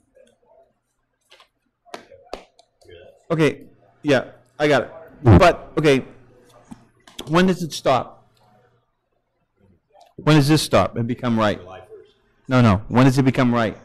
So what are we doing? So does one of us need to sit down? What do we need to do? It takes, I was going through this and multiplying things out with my calculator and stuff. Somebody's got to do all that. Okay, so, well, I got it. We have to But vote. what do you mean, how does it happen? Somebody's No. got to put the hours in. Okay, but I understand that, so how can we make it right? That's why, We'll both that's look why, at do it. we need more support? Do one We'll of us both- need to sit down with? No, we'll both look at it independently. That way, if one misses something, the other one might, and then we have to vote it at the next meeting. And as Mike said, just the current salary, and we'll have to pay retroactive. I mean, because that's what's voted right now. But I was just, do we need to sit down with Laurie and go every Yes, line? That's what I did last year, and It finally got done? but not till like the middle of August. What do you? How many times do we vote Okay, this? I'm telling you right now, you voted me as a selectman, but I am not gonna go, I'm not the proper person to go through this line by line, and I'm off for the next week, Yeah, so. that's fine. We'll look at it. You all right? I think it's good Well, that we look at it's it. a lot of work. But I think you can vote what you have now, and then just make the correction. Yeah. we You wanna did- do that? We did that last year. We didn't get it done till August. You wanna do that? We have, why, do we have any choice? Not really. No. Well, I mean, a lot of it should be assessed, I mean, especially like the units. But it's not. I checked, I multiplied things out and. There are some PPPs, right? Oh my God. So, okay, so. Okay, so hold on. Let me give Okay. you a for instance. If you multiply these. Now, I saw some. No, but if you multiply these hours times this number, it doesn't come out to that. Okay, so why don't we give this to the, you said you're gonna meet with Angus on July 2nd? Yeah. Could this be his first task? No, no. Yeah, we don't want him to quit by the He doesn't third. know, he doesn't have the. I'm being facetious. Okay, Joe, you want to give me a motion to vote what we have, and then so we can pay some people? Sure, I move to approve the fiscal 19 wage schedule dated 6/19, there's a little date up top left, 6/19/2018. Second. All in favor? Oh, Aye. discussion, so. Well, I the would discussion- give up my entire Fourth of July weekend to multiply all of these numbers out. So, discussion that Joe, you and Archie are gonna reconcile this and have it ready by the July 9th meeting? Yep. Okay. Okay, thank you, gentlemen, I appreciate it. All in favor? Aye. That's what we do. Okay, I'm going to get a glass of water while you guys discuss the Cataldo ambulance agreement renewal. I gave it to Archie. I'm going. Myself in this discussion. I'm going to make a motion to not accept the contract is not, there's a problem. I'm just walking. Because if you look at, Glenn. Section 11, commercial general liability, the contract says, each occurrence 2 million and aggregate 6, and the policy is 1-3. And the umbrella on the contract, part 11C, 25 million, the umbrella, the actual certificate of insurance umbrella is 5, so it doesn't match. Right. Okay. We'll get wrap up, just put it on the next agenda. Actually, Mary's back tomorrow, maybe we should contact them, have Mary contact them and say, you know. I would, you know, the umbrella maybe at 25 million, maybe we're asking too much, but the occurrence of one in 3 seems low. I would not. This is literally what the last paragraph was. Yeah. Right. But maybe no one compared them. Who did this? Did we do this or they did I this? did. Okay, Yeah. so then you just But I copy mean, this. but Yeah, I'm fine, that's what, yeah. But I mean, it's just, it's not so much as the contract itself, but the contract is the contract, they just have to comply with it. Right. So what we're gonna do is say, call them up and say, hey, you gotta comply with the requirements. You know, So either comply with this or don't sign it, basically. well, they already signed it. They signed this? Yeah. So they already agreed to 25 mil, or? They've already agreed. They've already agreed to it. Really? Okay. That, what you're holding there is a signed contract. Okay. Well, ours is mine's not. So maybe we should make a vote that is contingent upon them providing liability. Okay, they did sign it, yes. Yeah. Okay, maybe we should make a vote contingent upon them providing the proper liability But I insurance. want to see it. You can seal by. I want to see it. I never take someone's word on a certificate of insurance. No. I mean, that's no, we'll follow that. We'll give them a call tomorrow and say, hey, you know. So what do you want to do with this? I want it until you I'm see not the signing policy. it. I ain't signing until I see that. If you're not signing, they don't have a vote now. No. So, okay.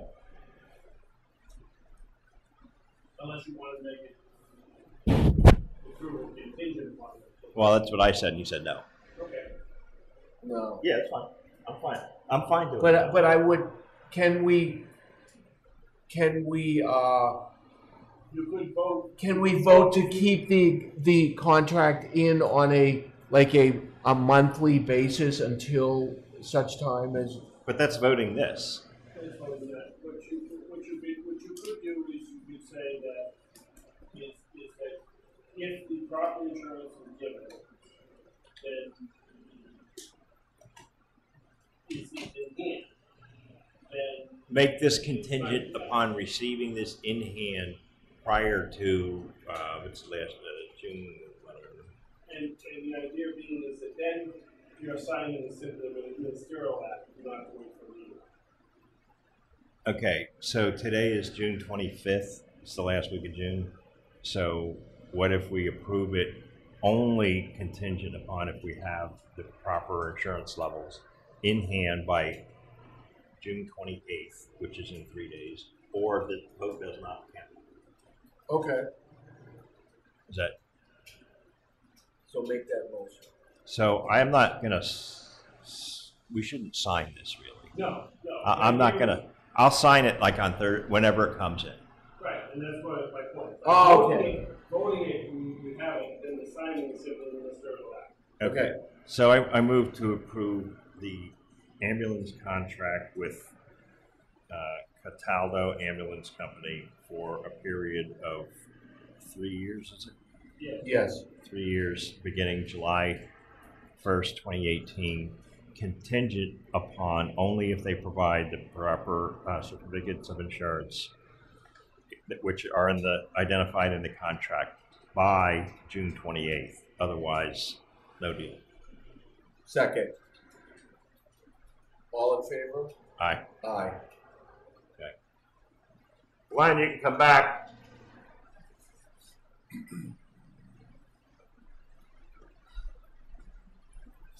I know you didn't hear this, so we do not have, just to inform you administratively, we do not have a contract agreement with Cataldo today. Okay. Hopefully we, okay, that's all if not them, somebody, so our citizens are safe. They owe us something in 3 days.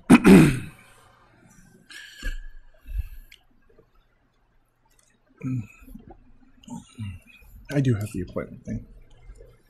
Appointment and reappointments. Here, we can share. I have it. Oh, you got it? I grabbed them.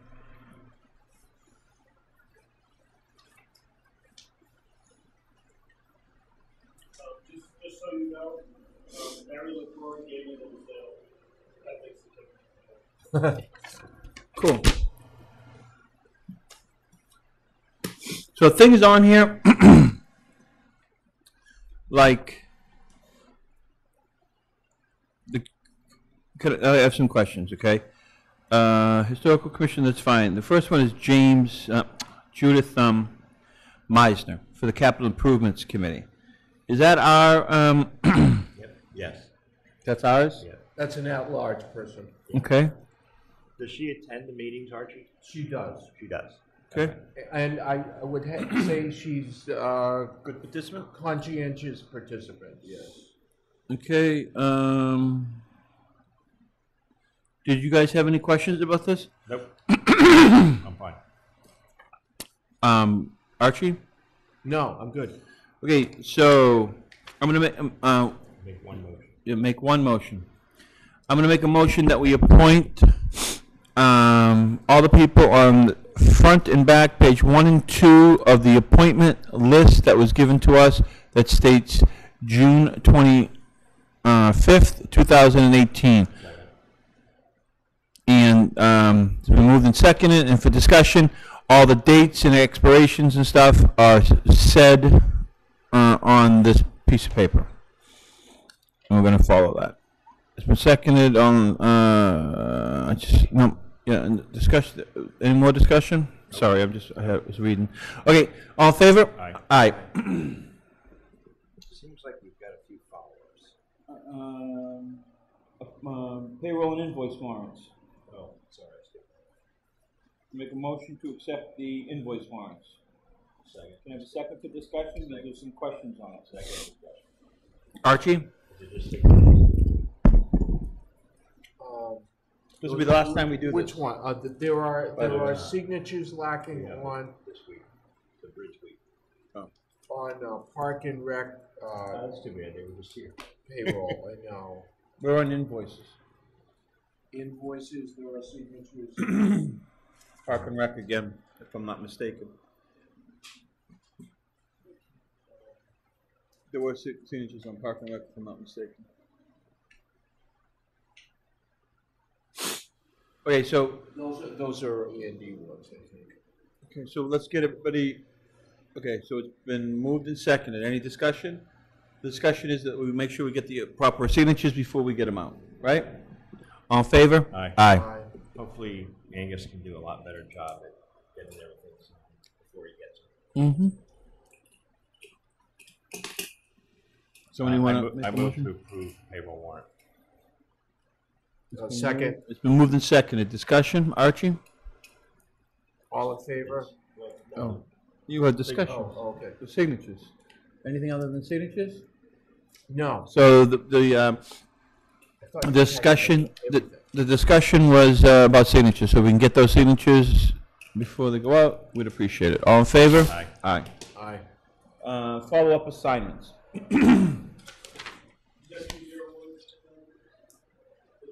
Yeah, that's what I heard. I abstained. I was clearing my throat, I'm sorry. Sorry at home.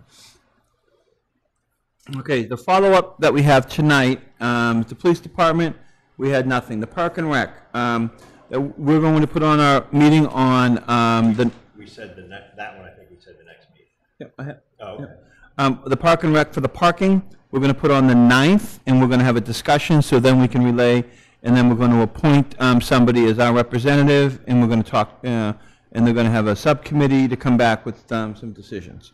The other one was the 9th, about the done, we have the 9th, or we can have a discussion the meeting after that, depending on the length of the 9th meeting, about the discussion about the Dunn property in its entirety, and if we have any suggestions to them on moving forward with that proposal. The water department, we have a follow-up. Joe's going to take care of all of that with Mary about putting links up on our website so they can opt in for information, and then we have to determine who is going to be, those opt-ins are only as good as the information that's there, so we have to have maybe a future discussion about that. Well, I mean, yeah, but I mean, that's gonna go back to the water, I mean, we don't know the information, that's the water department. Yep, I understand, but we promised these people that we're going to do it, so we have to make sure that they do it. We'll do it, and then they gotta. Okay. And what are we gonna do about we're gonna hold off on deciding about what to do about the parking, or until What we parking? know more? Oh, that's a good question. On Hilltop. Yeah, well, Mike is going to advise us what we need to do. So it all go, if we need to have it, I don't know, if we have.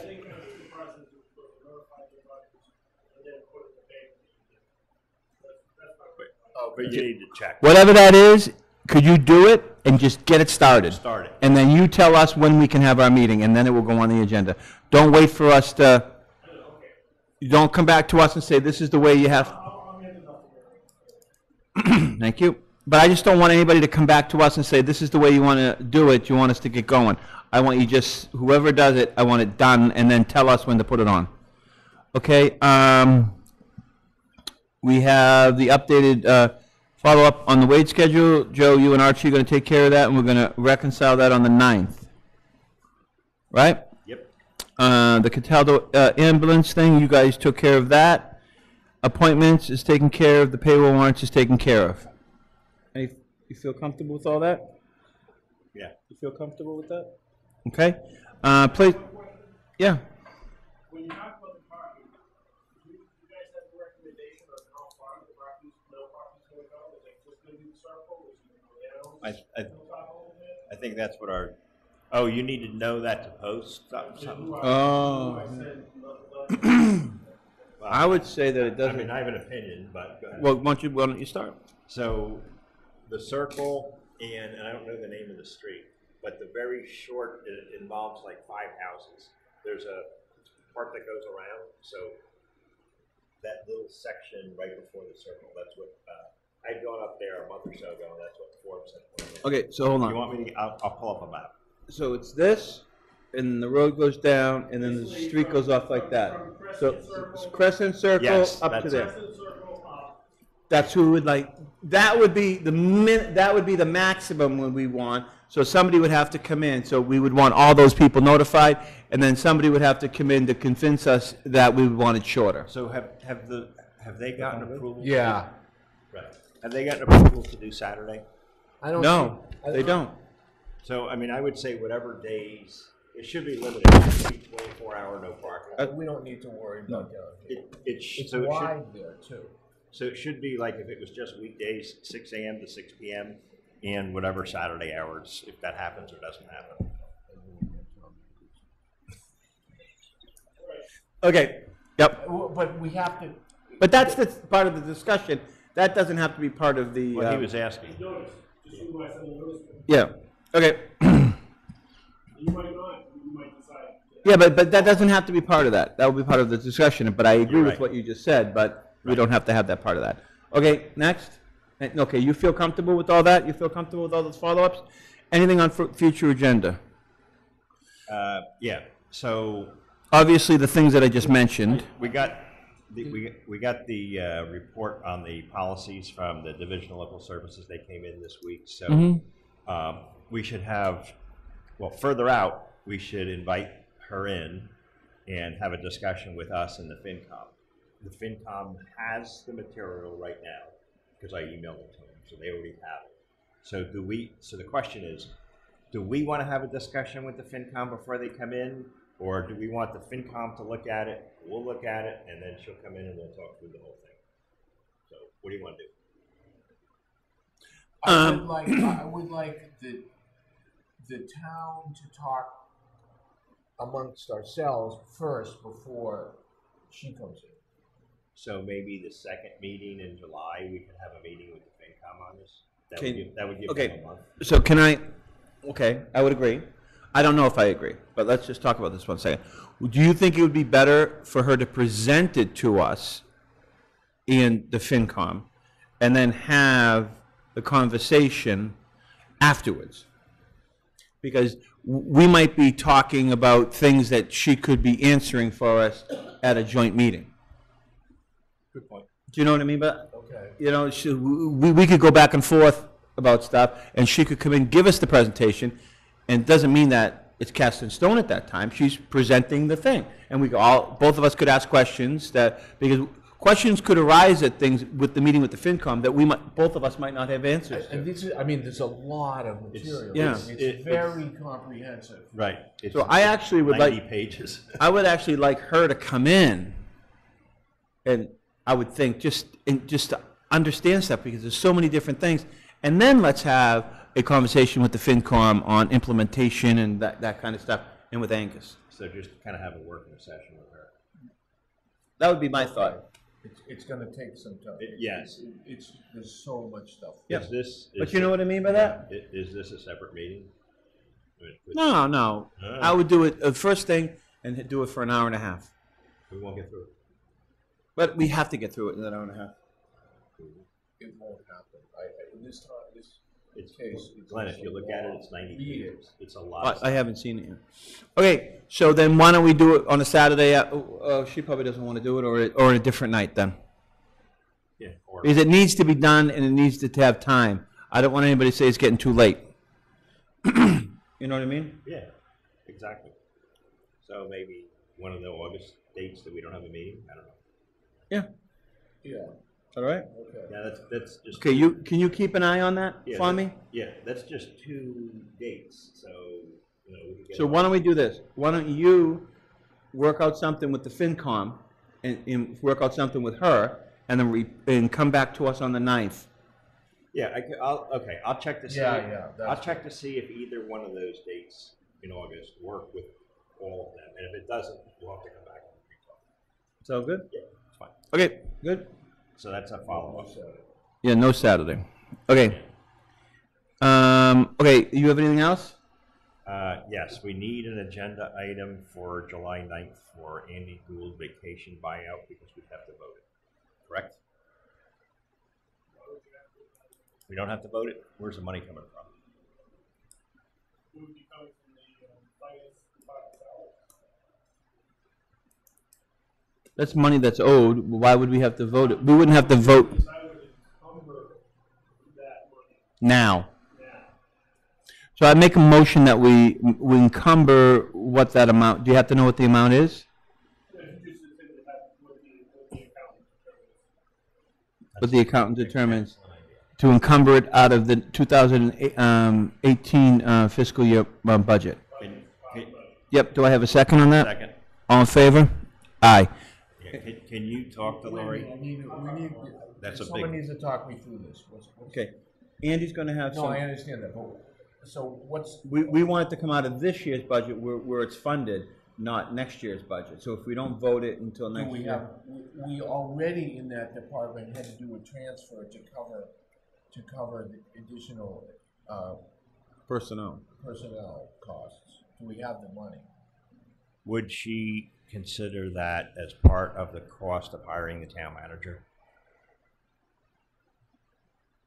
Yeah. She kind of interpreted that, I don't know the answer, but in a previous discussion, she was interpreting that fairly liberally. 'Cause I then- would. Then obviously we do have the money, funding. So could you take care of that for us? Thank you. Can- Oh, all in favor? Aye. Aye. Aye. It's gonna come out of the town. Yes. Article. Article. Would you mind emailing us, like, that's all set, or here's the, just so we know the resolution? But I'd rather you Is take care of pushing that. the- is You're that not giving it to pushing Mary the to take care of, are you? envelope, Joe? Is that pushing the envelope? Well, that's the question, Laura. Yeah, he's gonna take care of it and I'll push it to Mary. Okay, anything else? No. Do you have anything? Okay, it was funny that you mentioned that tonight, because I had that written down, that we haven't had a discussion, Mike and I had talked about this. I actually would like the Mill Pond pipe stave or the Mill Pond management plan of that whole thing. I would actually like to invite them in at a future date. Yeah, sometime in the summer would not Yep. be a bad idea. Okay. You know, what we haven't done also, and I. For what, for what? We're supposed, Annually, we're supposed to review the plan. yeah, with them. Really? Yes. Oh, that, yeah. Every 2 years. It's Well, every we 2 still haven't years. done it. Yeah. Well, and one of the things, so I agree with you, I'm jumping now. One of the things I did read in the policy book is they recommend that we review all of our fees annually. Now, we haven't done that in a couple of years either. Fees, What we charge for use of facilities. everything. Any fee. Yeah, I just didn't know if you were talking about the Mill Pond. Anything, bounce check or whatever, Yeah. Inspection, anything. Well, one thing we probably could do, give that to Angus and say, have him, check our fees and make some comps and come back to us in 6 months or something like that, or next year. I wouldn't put that first on his list. No, something, and then have him, okay. Anything else? So I'd ask them to come in August, okay? That's a good one, Joe. I mean, but we have to remember that. I know. Okay, anything else? Okay, Jen, do you have any questions or follow-up? You have enough material to write on? Really? You're gonna put my jokes in? Thank you. They're all on the record. As you would say, Glenn, it's on the record. Okay. I move to adjourn. It's been motioned, and I'm gonna Second. second it. Archie, second it. And any discussion? Nope. Thank you for. Aye. Aye. Thank you and good night. Aye. Thank you and good night.